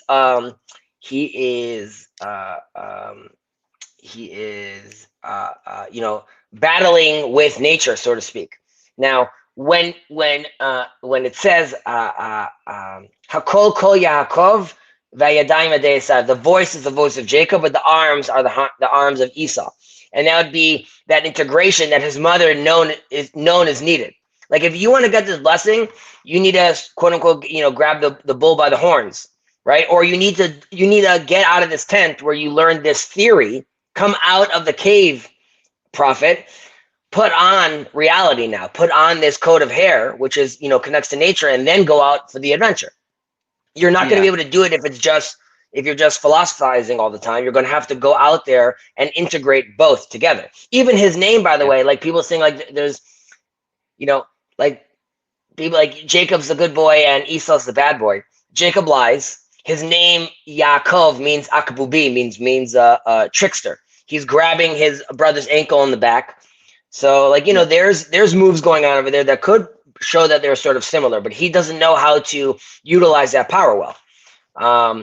And that only happens really at the end, when he has his own battle with the angel, right? When he has to fully recognize that I'm not reaching my full potential. Jacob isn't my full potential. I need to take off, shed that layer, and emerge as Israel. And when I emerge as Israel, and I was having this major internal struggle right now with myself, I had to look at myself. He looks at the angel and says, like, bless me then, right? Like, like you give me this, like, tell me that I could actually do this, or like start looking in the mirror and revving yourself up, like you could do this, dude. Once he does that, then when he sees his brother, he says, Peniel, right? I saw the face of God in you. And then he realizes with integration, I could see even the enemy that I was nervous about. It's clear to me now how God is here as well, now that I did this integration the night before. However, that integration is costly. He has his limp that he comes back from, which is, to remind one that, like, those struggles can leave a mark, or those struggles leave you, like, there's a detachment in a certain sense. Yeah. I love that story. That was a big theological shift for me, I think, in that whole story with Jacob and Esau, and him wrestling with the angel, like the same way he wrestles with Esau and trying to take the blessing from Esau and trying to take the blessing from the angel, and he doesn't actually get it until he, I don't know, sees the face of God in his brother, in his own enemy, or something like that. Well, that is alluding to with Moses, right? He sees his Jacob says, I see God in my brother's face. Yeah. And then it says Moses was the closest, to God, and saw God. And then then it mentions he sees God's face in all his brothers. Wait, what is this? Because this was something you mentioned in the comments last time, and I was like, Hezi, what are you saying? I need to hear more about this. 1 second. You said it in a very sideways way too, and I was like, I can tell Hezi's hinting at something, and I'm not sure what he's getting at. Also, usually, like during these times, like I start these streams when I'm like in bed and I have like my daughter on me, like drinking a bottle. So like I'm one hand texting. I'm not like. It's not always being like whimsical or secret. It's just probably like 3 typos and like I'm just quick handing it. But Numbers 33:11. Numbers 33:11. I have it in Hebrew. I don't know if you want to whip it up in English.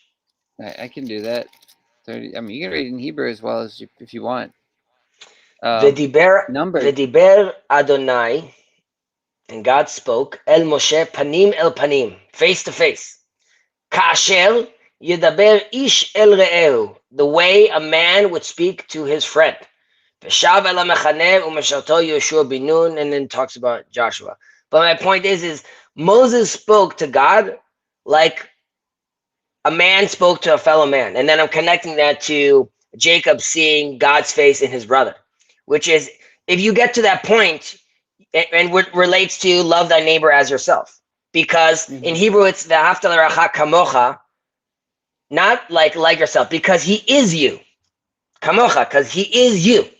Like Jason really is chesed, and you could break that down like we're all stardust. Go all the way down to that level, right? My son was looking at this book about the stars, and he was asking me like, isn't it cool that God made that, like, Saturn also sort of looks like an atom? I'm like, it's very, very cool that, like, that God did that. But like, so all the way from that connection, right? From like, we're all stardust to, theological. But my point is that when Moses comes down and his face is shining, he's not aware of that. He has to put on a veil, right? Here's again, we have like this veil that he has to put on because they're like, whoa, that's too intense. But he's like, that's how I see you guys all the time. You're all shining. Yeah. To me. Okay. Because because I'm seeing God in you. You guys now are happening to see the God in me. So it's terrifying for you. But that is what I believe Jacob was saying. Mm-hmm. Yeah. Yeah, I would completely agree with you. That's what I thought you were alluding to when you mentioned that comment, because you said you said Moses speaks to God face to face, and then you said, and Joshua was also in the tent with Moses, and I was like, what? And I think that's all you said, and I was like, I'm pretty sure this is what he's getting at, but so Moses was So seeing the face of God in his fellow man. exactly, and Yeah. then that the question is like, it relates to like, what does that mean that that Moses saw God? It means that it's also saying like God telling Moses like, you're not going to see me face to face. You can only see the back of me. But these are methods into understanding, seeing God when if it's I am that I am, right? Or I'm becoming that I'm becoming. So how will you know to see me? You will see me in your brother's face. You will see me from behind, as in you'll see me in retrospect, but you have to look out for that. We talk about Bilam, the prophet, was called Shtum Ha'ain, and it's supposed to be like he was blind in one eye. But I look at it as like that he had vision, as in you could see God if you are sort of in a certain way. He was closing one eye to allow himself to see, focus in a certain extent, to be able to, to see God. Now, he obviously, he ultimately tells Balak, he's like, listen, I know you paid me like a lot of money, and like I'll do what I do, but you need to understand that at the end of the day, like the words that are going to come out of my mouth, once I'm on this channel, I'm on this vibe, Yeah. I'm on for the ride. I don't have control over it when dealing with the Israelites. And this is sort of this in a certain way connects to, how miracles are work or are perceived, because Bilam is saying, I have some agency in this world, understanding the divine powers that allow me to manipulate the surroundings.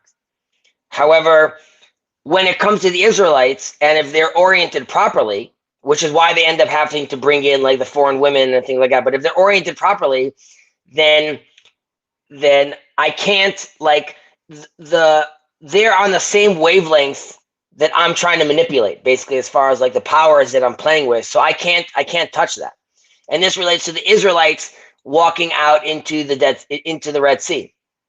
If they're oriented properly, nature then is in a flow together with the Israelites, so the sea opens up, not because miraculous, because that's what's naturally supposed to happen.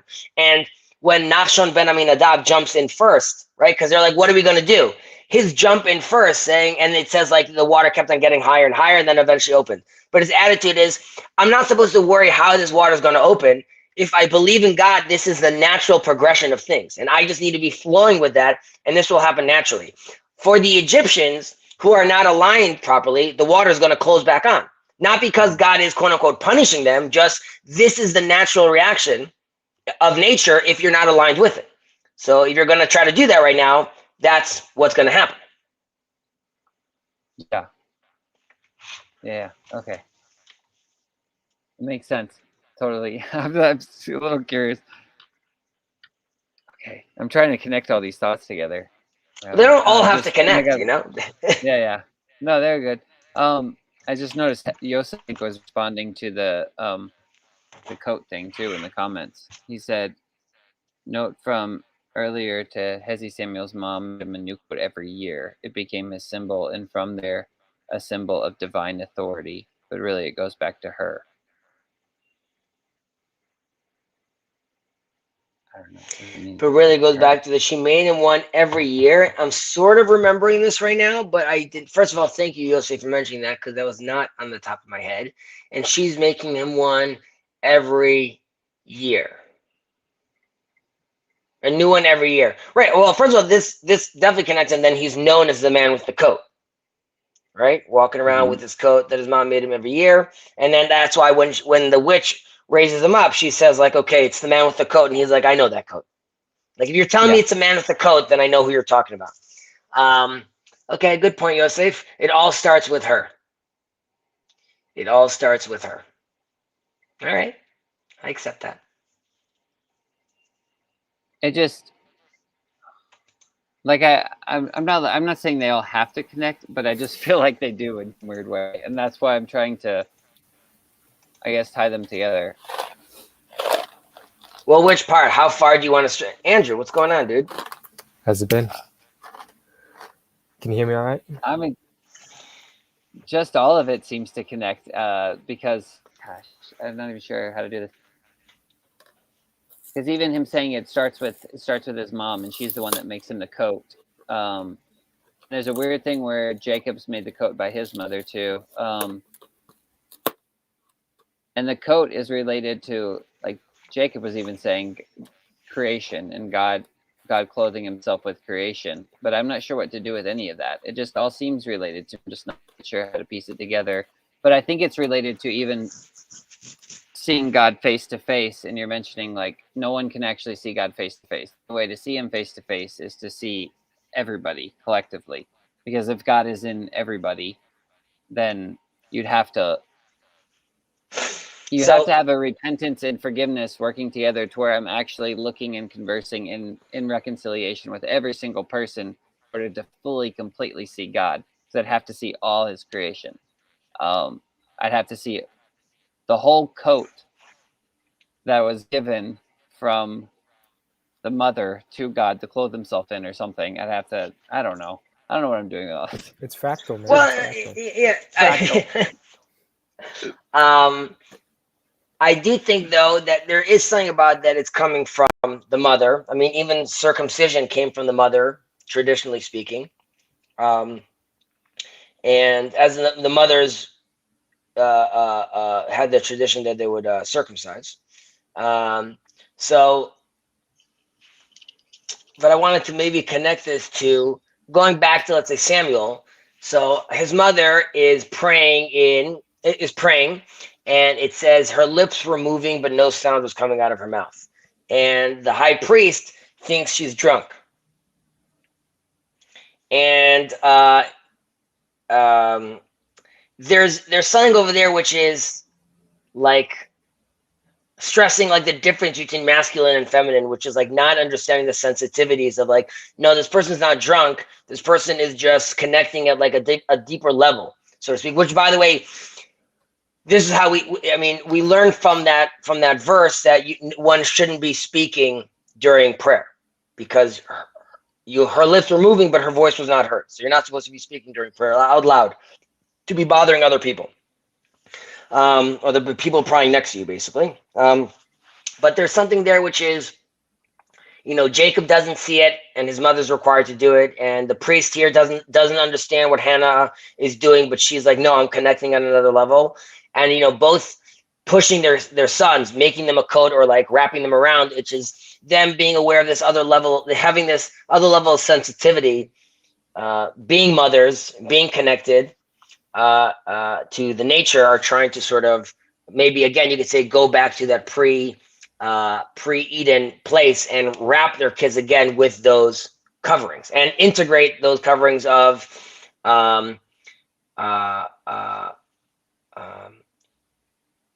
it's like a man-made thing together with like a natural thing that is happening, like these coats of skins, the garments of skin they wore. So there's a play over there that I could see potentially connecting them being motherly figures,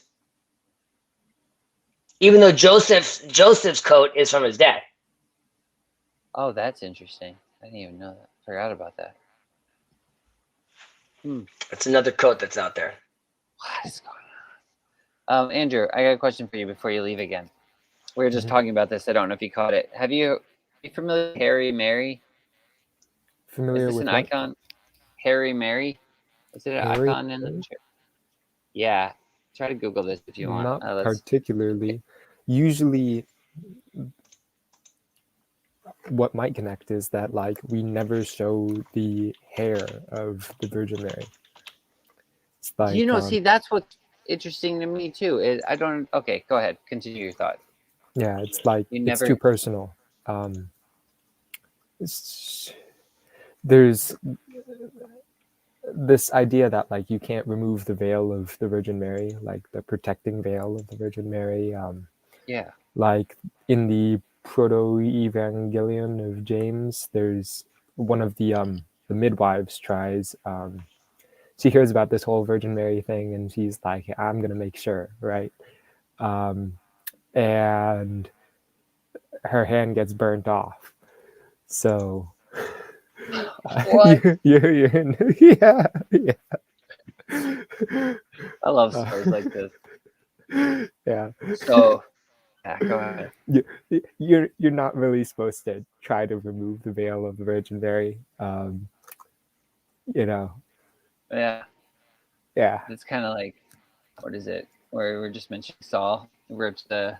What if his hand would have got burnt off instead of him tearing Samuel's coat? Yeah, it's interesting you mentioned that about Mary, that she can never be unveiled. Because the image I was talking about, I'm not sure if I can put it up here. Let's see. Open image in new tab. All right, let me see if I can do this. I don't know how to share screen here. Joseph mentions so we hear that maternal love, agape, following from her to Saul to David, and to David to Elijah, and to Samuel and to Elisha. All right, Okay. that's pretty cool. That's a good connection. Mhm. Jason, this reminds me of the verses we say before putting on the talit, the prayer shawl. Glory and majesty clothe you, wrapped in light like a cloak, spreading in the sky like a drape. Whoa. Glory and majesty clothe you. Yes, 104. Okay. That's interesting. All right, so here, I don't know how to do this. Oh, there it goes. I had to stream. So this is Harry Mary. And this is Mary Magdalene, who went out into the wilderness, and apparently her clothes started to wear out. And so she was, I guess, divinely gifted with the ability to grow. She grew hair all over her body and is, I'm assuming, is eternally veiled or covered, like kind of like a flip side of the Virgin Mary, but she's now clothed in hair, being like completely naked but completely covered at the same time, because she went out into the wilderness. And so there's something weird with this John the Baptist thing, and it came up earlier when we were talking about all those weird connections with the Nazirite vow and growing your hair out like Elijah and John the Baptist being hairy and all that stuff. But anyway, I was that's the thinking image. it's so much conditioner. Yeah. Yeah. Just like, Mhm. going out on a date is just like, it'd be like a big process. Really getting ready for that. So what do you think, Hezekiah? You mentioned Joseph is given the coat from his father. And you also mentioned earlier about, if you can't connect these, don't worry about it. I'm just going to ask anyway, though. But you mentioned earlier about not being able to see properly, or having your eyes closed, or your eyes being dim. And there's a weird line at the end of Genesis where it says Joseph puts his hands on the eyes of his father. Again. You know what I'm talking about? Joseph puts his hands on his father's eyes and causes him to see again, or something like that. Let me find the part. So Israel took his journey with all. It's Genesis chapter 46. It says, so Israel took his journey with all that he had, and he came to Beersheba, and all sacrifices to the God of his father Isaac. And then God spoke to Israel in the visions of the night and said, Yaakov, Yaakov, and he, here I am. And he said, I am God, the God of your father. Do not fear to go down to Egypt, for I will make of you a great nation there. I will go down with you to Egypt, and I will surely bring you up again. And Joseph will put his hands on your eyes. Like, I don't know what that means. Is that what verse you're saying? What verse is this? Where is this? Genesis 46, verse 4.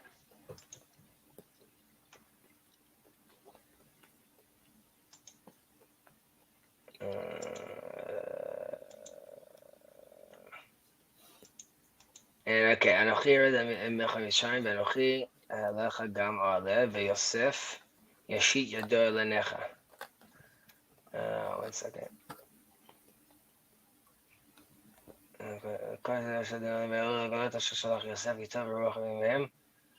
Okay. Right, he says I'm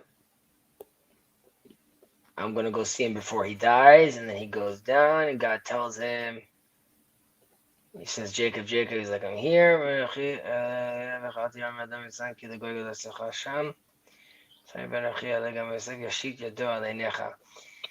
First of all, yes, you are correct. It does say he'll put his hand on his eyes. It's a weird But statement. I think that's what I think he means. 1 second. Is this after? Yeah, that's after thing. Because I think he means over here that Jacob was basically considered himself like dead after he heard about his son. And Okay. he's saying, now that you found the truth, he's like, he's like, don't worry, like, rest assured, you're gonna come back. I'm gonna make sure you guys stay like a great nation, and your son will put his hands on your eyes. As in, if you saw yourself as a dead person, then your son who's alive is gonna do like the customary thing, which is, you close the person's eye as he dies. So like, you're going to get to see your son again, and he's gonna get to say goodbye to you basically properly. That's interesting. Okay. I hadn't thought of it that way. I mean, let me look what the commentary says over here. Rashi, no, and might not. Yeah, no, I went to the wrong. No, I'm on the right one. Okay, is there anyone else? No, that's huge. God, But I don't think that has to do with him suddenly seeing. But sorry, go ahead, Okay. Andrew. You want to say something? God's also kind of saying like he's right. Like the guy who's dying, I'm forgetting his name, is like, my son's supposed to carry on the torch, right? Like, my whole point's supposed to be like to carry the lineage, and now that I think my son's died, like, what's my purpose, right? And once he knows that his son's alive, it's like now he can rest in peace. Now he can actually accept his death. Exactly. Mhm. Exactly. And he mentions to him, he has to do this, the same thing he sort of God does to Moses. He says, I'm the God of your father, Abraham, Jacob, and Isaac. And the Midrash says, like, he spoke to him, and it says, like, why your father? Why not just say Abraham, Isaac, and Jacob? He needs to like create like a point where he connects them and showing him like this thread all the way through to give him context. And here too, he called out to him again in verse 2. In verse 3. V'yomar anochi ha'el Elohei avicha. I'm the God of your father. Again, he's mentioning like this is all part of that same story. So like, rest assured that this is like what you thought was going to happen will happen. Like the promise I told you is going to go through. So Okay, that makes sense. Like a Yeah. kind of a restoration of hope or something too. in a Right. way. Yeah. Okay. Yeah. which is that's why what- he feels comfortable like bringing his sons and his like everyone, he brings the whole family down because he feels confident doing that. However, he still makes Joseph swear that he won't bury him in Egypt. And Joseph makes the Israelites swear that they won't bury me in Egypt, and that's also like where that code is used, pakod ifkod. I don't know how you got what is the term in English, but the same term is used with the Moses and the Israelites when Moses is coming to take them out. Basically, Joseph is telling them in using a certain word, says pakod ifkod, like eventually he's talking to his siblings. God is going to come and redeem us from here. Like we're not supposed to stay stuck over here. And the word, and like, you're going to hear the term pakod ifkod. The time will come. Well, I'll claim you. And then when Moses comes, that's the term he uses when he's talking to the elders, and he's saying like, "This is the code. This is like it's the time." Mhm. It'd just be interesting. There's a lot just in here specifically. There's a lot of cool stuff just about like a lot of Egyptian references. This is the first time we see a bed. It mentions that like Jacob is like on a bed and he sleeps on a bed and his legs get rolled up on the bed when he dies. And that's just to stress in the Bible that they were in fact in Egypt because in where like in Canaan, where they're from, in Canaan, like they weren't using bed technology yet. It's only bed technology being used in Egypt. So like it's supposed to stress the point that this is like actually happening because it's happening in Egypt. And another interesting tidbit over here is also Jacob tells, and on this line I'm going to have to go, unfortunately. I have a phone call coming in. Jacob asks Joseph to lie basically to Pharaoh. And he tells them, first of all, you have to tell Pharaoh that you swore to me that you're gonna bury me in Israel. And then when Jacob goes to him, he says, sorry, Pharaoh tells him it's okay. He says, like your father made you swear. He's like, I'm doing this because I understand like an oath was taken. So like I appreciate that as a king, but not because like just because you willy-nilly want to go, but because like an oath was already made. And he mentions, we know that the tomb of the patriarchs is like, a cave that was bought by Abraham. Jacob tells Joseph to tell Pharaoh that I excavated my tomb and I want to go back to the tomb that I excavated for myself. And that is a response to the pyramids, which is like, you guys have your whole thing that you guys do. So like, I'm going to Israel because I have my own little pyramid over there. So you have to understand, I can't be buried over here. And in the Midrash, they end up hiding Joseph's body, his bones. They throw it in the Nile because they don't want their good omen to be released. And then when the Israelites leave, the Midrash is Moses goes to the Nile and throws in. He just says Aleh Shor, as in rise, bull. Bull is signified with Joseph. And then the coffin comes up, the bones come up, and then they bring the bones back. They bring the bones back with them into Israel. This is used again, though, in the golden calf, where it said that someone throws in one of the symbols of the house of Joseph. And that's why the golden calf looks like it emerges from the fire looking like a calf. That's interesting. Yeah, because I mean, I know it says that Aaron says like this calf came out or something, or this calf emerged. Right. Like, yeah. I always thought that was a weird way to phrase it. Mhm. What happened here? Oh, I don't know. This just These damn golden calves, they just pop up and they. I mean, this is already playing around with like biblical criticism, but there's like a whole. Some people say that this is a response, like this is a later addition. What's really happening with Ahav later on in the prophets when he has his two golden calves like in the temple, and the redactors, when they're writing this, they put in this story to make it like clear that like they're very against what he's doing right now in the other country, like in the northern countries, and he has like these bulls out there, so they create like this story of this happening. There's another version where the calf god is known traditionally, historically, as El, as the god El. And there's like a whole fight within the Israelites going on between El, like El Elohim, and the Tetragrammaton. And there's a time where when the Erev Rav, the people that come out of Egypt, come together with them, and we're still sort of accommodating the Israelites, and these other tribes are still playing around with some idol worship still. And then post golden calf, the Levites come and say, who to God, who to the Tetragrammaton with me, which is like, this is a split. There's no more of this.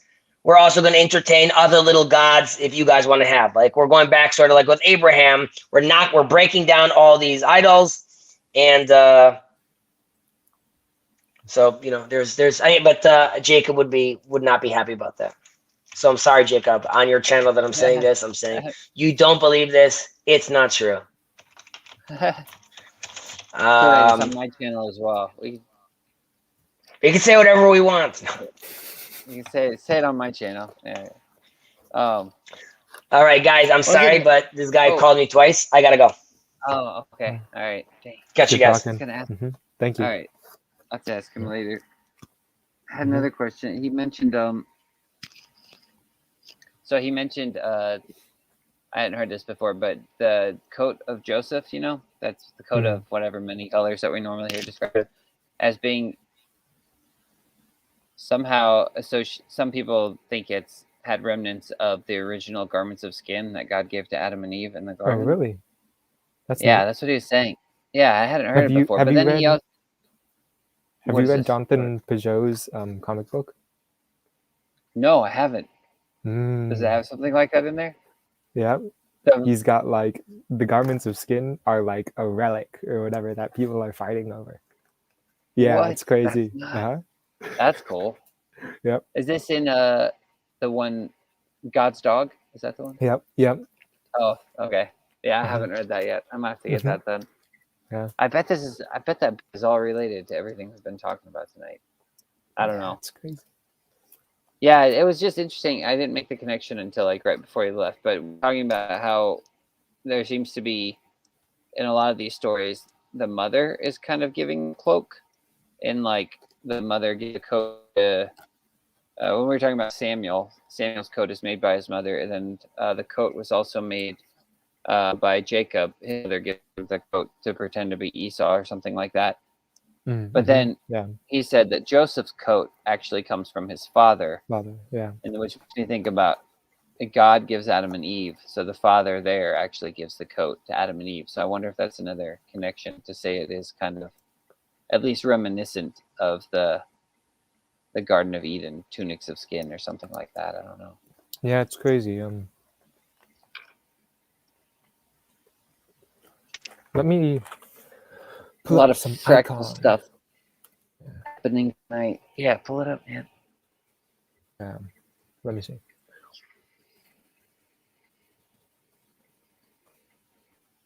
I'm trying to track down these garments of skin.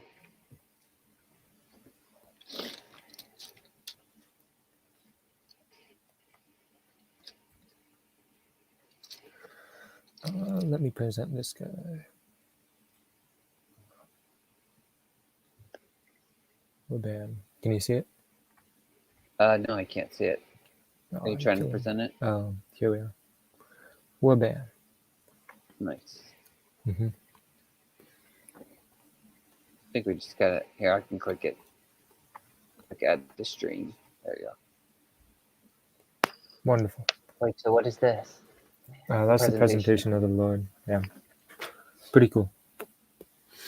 Yeah, Um, that is.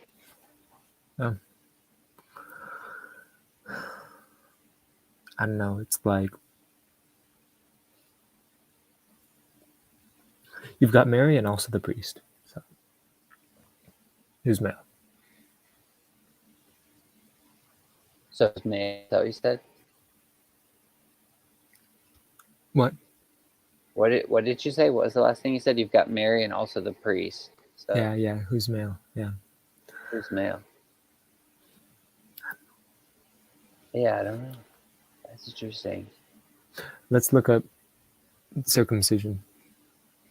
Circumcision. Okay. All right, let's do it.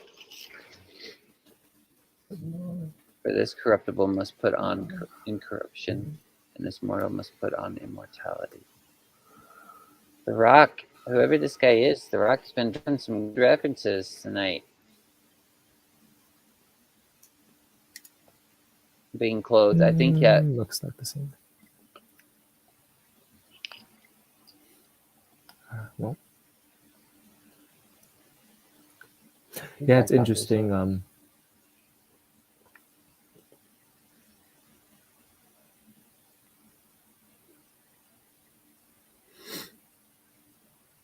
I don't know. I haven't really looked into this one, so who knows? Maybe I'll find something about it sometime. Yeah. No, he writes the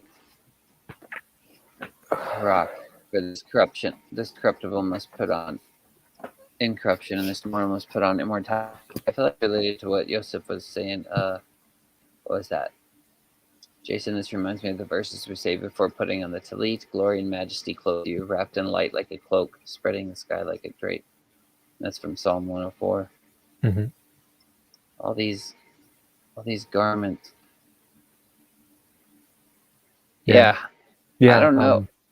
There's kind of cool thing we call like the iconostasis, like the clothing of the sanctuary. You call that the clothing of the sanctuary? Yeah, the iconostasis. What is that? Yeah. What's the iconostasis? I'm not. It's like the icon Sorry. screen. Let me show you. Okay.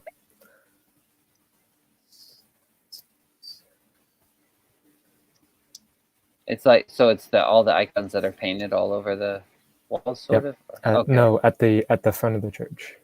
Oh, okay. Yeah, let me show you. There. Is that clear? Yeah. So there's the doors, there's the icons. Oh, okay. Yep. You'll see doors to the left and to the right. Those are the deacons. Yeah, it's pretty neat. This one's like a really ornate one, but hey, you know, I mean, can't go wrong. Yeah, that's cool. Here, this one. Pretty simple. Yeah. And then that frontal door is where the sanctuary, you'd see the sanctuary from, with the altar and whatnot. Oh, wow, that's cool. Yeah. Mm-hmm. So. Wow. It's really interesting. There's just been so much information tonight. I feel like my mind has had a terrible time trying to keep up with it and connect it all. It's Don't just, worry. I started asking Jacob about the Sabbath Queen, and I'm just like, and then from there, everything is spun off into all these different things, but it all seems weirdly connected in some strange way. Still not sure what to do with it. Sleep on it. That's what to do with it. Yeah, I know, right? Yeah.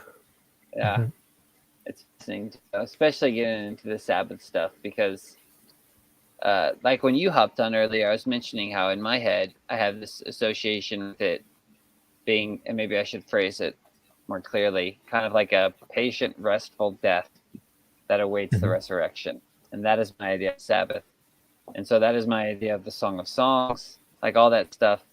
And it even, there's just a weird thread that even runs through with the Song of Songs. You have all this imagery of the fragrant spices and like the oils and all these things that are going on in Song. And then right at the tomb of Christ, you have what is it, Mary and them? They're making all these spices to go to the tomb of Christ and to go greet him.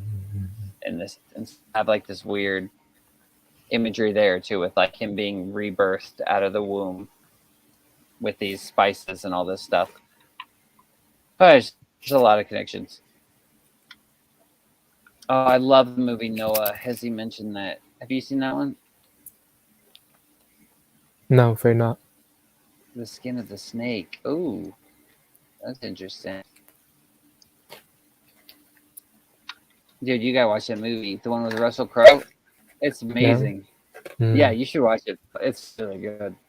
Okay. A lot of Christians I don't think liked it because it feels kind of like a Greek myth, because there's like rock giants in it and stuff, help Ark and all this crazy. But it's so good. It's so much fun. I love that movie. Oh. It's probably one of my favorite Christian movies. To be honest. So Mm. good. You've got to see this one. Andrei Rublev by Tarkovsky. Andre, I've never even heard of that. Absolutely amazing. So how do you spell that? ANDREI space RUBLEV. Rublev. Okay. And it's a movie? Yeah, by Tarkovsky. It's an actual Okay. person, but like the movie's by Tarkovsky. Oh, it's from 1966. Yeah. I wonder where I can find this at. It should be online. Free. Oh, okay. Cool. Mhm, yep. Sweet. Yeah. Do you like movies with all this, like with a lot of weird mystical imagery and things like that? Dude, I like myths in general. Like heck. Okay. I'll have to You'll send you find that this. there. I can send you, let me see here. Let me see if I can find it. I'll have to send you this movie. It's called The Fall. I don't know. Have you ever heard of it? No, afraid not. Okay, it's a really weird film. I can't even remember how I found it, but I couldn't find it anywhere to stream, so I had to order the DVD off Amazon for like $50, and then I sent a copy to Jess Proviance. Do you know him? No. He's kind of sometimes around in this third world, and he actually ripped it off the DVD for me, so I actually have a digital copy now that I can watch. But I can share it with you or something. It's a really interesting film.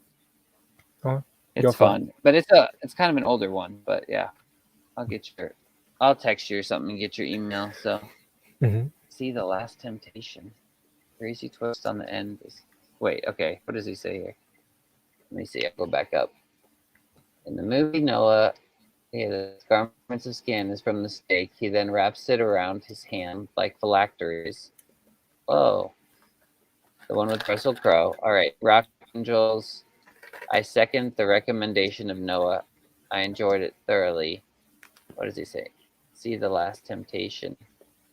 Crazy twist in the end. Very deep. I don't know.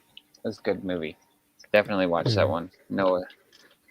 Talking about skinning the snake, there's this interesting idea that like, so Christ, there's this idea that like God became man, so man might become God, right? Yeah. And this whole fall thing is because of the rebellion of Adam. So Christ like comes into the world so man can start solving their own problems. You know, like it's like a rebellion against the rebellion of the devil, right? Okay. Yeah. Yeah. So in the there's this very famous Saint George. Right? You've probably heard of him. Slays a dragon, right? Yeah. Patron saint of England. Yep. So some of them he slays the dragon, and others he keeps it around as a pet and parades it around the village. Yeah. So, yep. That's cool. I had not heard that before. Yeah. Pretty Man, these stories are so great. Uh-huh. I need to hear more of these. I missed all these growing up because we were non-denominational. You don't get any of that there. Yeah. That's great. Yep. Carries around the pet like a dragon. Yeah, it kind of reminds me a little bit about what Sherry mentions when she'll talk about Leviathan and how Leviathan is eventually worn as like a garment or something like that. The serpent's actually worn as a garment. I think that's what she says. I'm probably quoting her wrong, but anyway, yeah. Hey, do you have admin? Whatever. I think so. For the Discord. Okay, I might hop off here if that's cool. It is 2 a.m. I got like 6 minutes, so I probably should head off here too. Okay. But you can take over if you're able to. So I'll just leave the studio. All right. Unless you just want to end it, up to you. But you're welcome to do whatever. I don't know. I think I'll wait a bit, see if anyone pops on. Yeah. All right, man. Well, I'll text you, get your email, and I'll share that with you. That movie, if you want to watch it. So I'll try to check out the other one. Sounds good. All right, Good seeing Skander. you, man.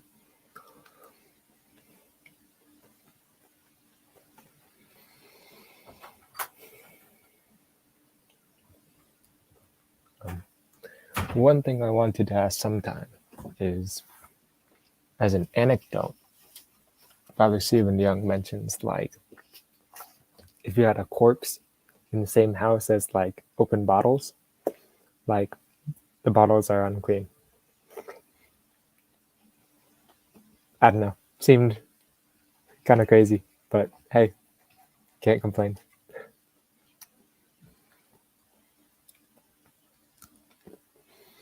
Good night, Hezzy.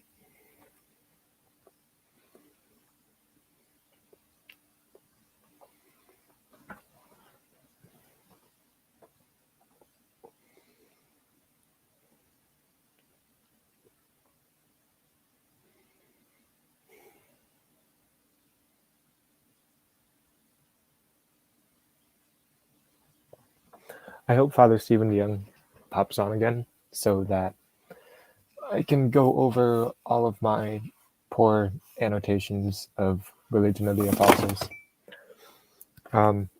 Contrary to the title of the book, it's not so much about the apostles. It's more like, I don't know, a primer into Second Temple Judaism / Orthodox Christianity. So, you know,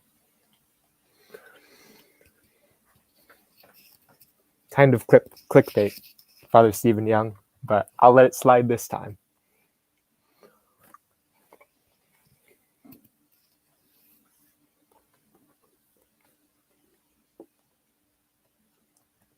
Yeah, I gotcha.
Father Stephen Young is slowly killing my Protestantism, and I hope he continues to do so.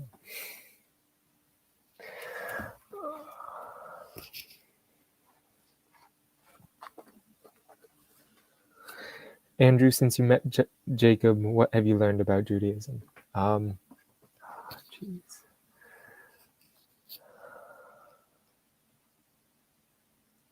I mean, before I met Jacob, I knew practically nothing about Judaism. Like, I could probably tell you some facts about how, like, Tanakh was, Torah, Nevi'im, Ketuvim, right? I'm sure I'm pronouncing all that stuff wrong. And like the different historical eras, right? Of like, oh, here's Abraham, and then whatever, Joseph, and then the Exodus, and Noah, and wandering in the desert, and then, the kingdom is established, and then first temple, and then destruction of the first temple, and then second temple, and then, oh, we're at Jesus, right? I had, from like Schindler's List, I knew that the Talmud was a thing because it references it. But other than that, I knew practically nothing. Since coming across Jacob's channel,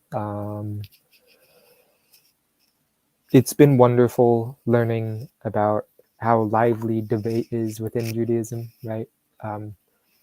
Just the idea of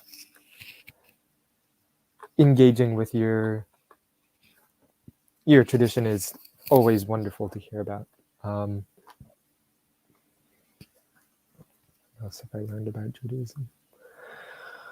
The Tetragrammaton has been absolutely excellent to learn about. I'm sure that sounds kind of strange, but I mean, I don't know. It's wonderful. What else?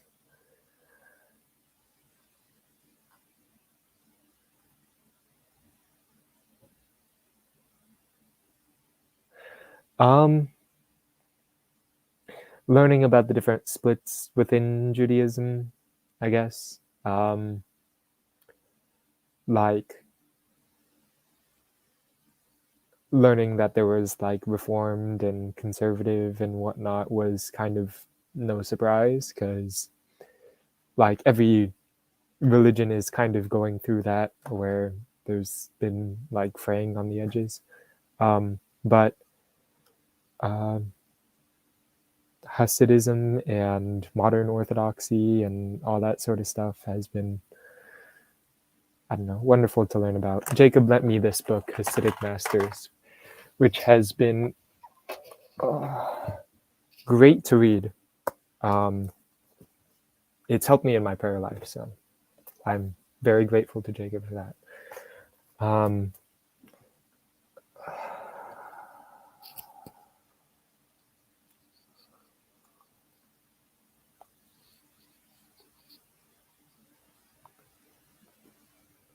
Jacob's helped me realize translation, whatever problems, right? Like, he's really hammered on the idea of puns and all that sort of stuff, where it just doesn't work in translation. In the eschaton, we'll have different languages with the same puns. That's what I hope.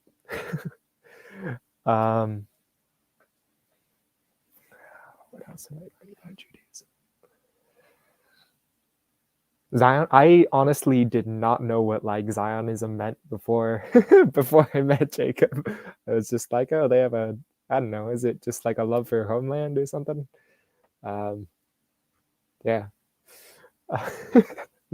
So that's been kind of funny. What else? Honestly, like,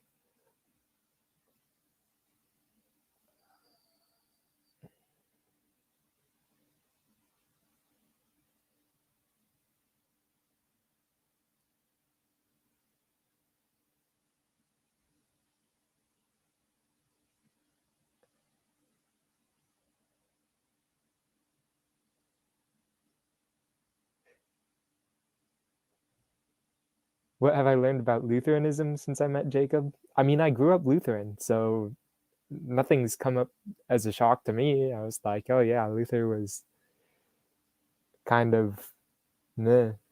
But yeah. Another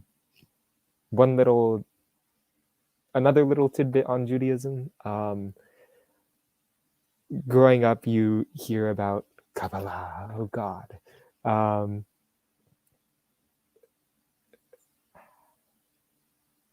don't know, man. I haven't learned anything about Kabbalah. I don't want to, because, Jacob talks about like you're supposed to know the whole of the Talmud before studying Kabbalah, and if within Judaism you have to learn that much, I think being outside of Judaism and not having learned that much, I will not be able to understand it. And I shouldn't try to understand it, So, I don't know. Like in this Hasidic Masters book, sometimes you can tell it mentions stuff that's related, and I don't know, I just kind of glossed over it and forgot it. So,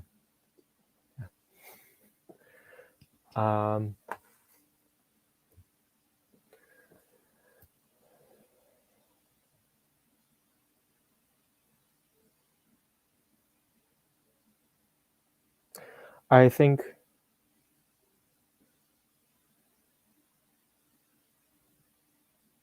Jason's definitely giving you guys like or Jacob is definitely giving you guys like a good look, because usually, I don't know, sometimes you get like worried glances from Jewish people when like you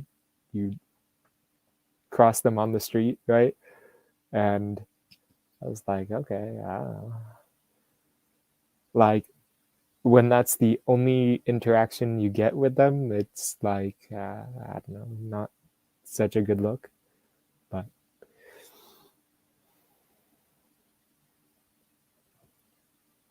other than that, it's been great. Jacob has been very gracious.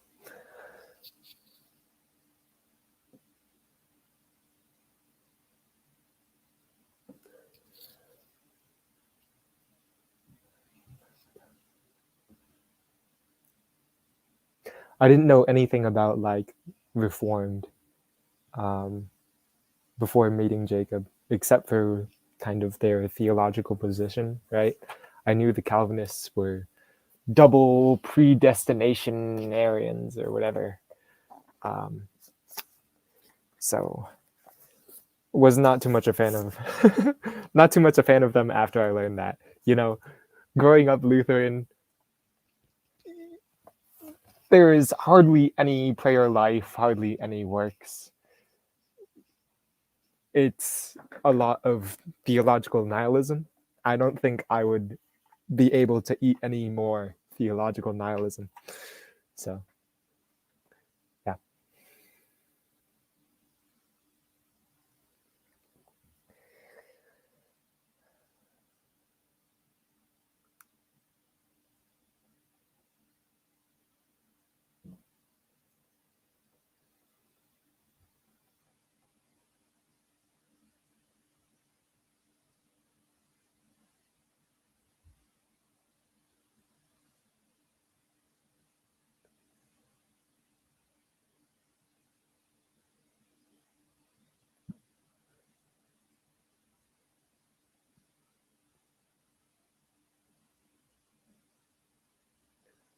I think it's funny how Jacob and Father Stephen sometimes argue or bring up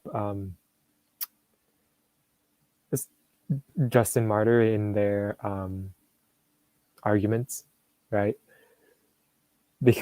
Because if you read the dialogue with Trypho, it's like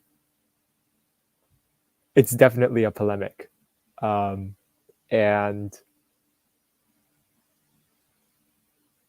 I don't trust people who don't know how to be silent, right? So just hearing them constantly bring up this like very angry angry person, these two very pious people bringing up this one just like raging uh, apologist has been very funny.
No worries, Charlie. good luck on that math test. I know how it is.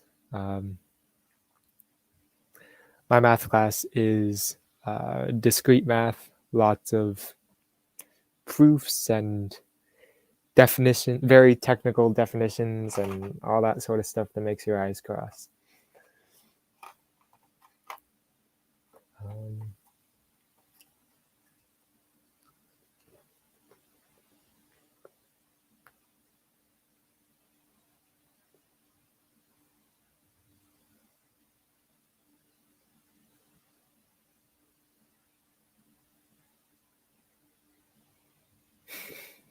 Yep.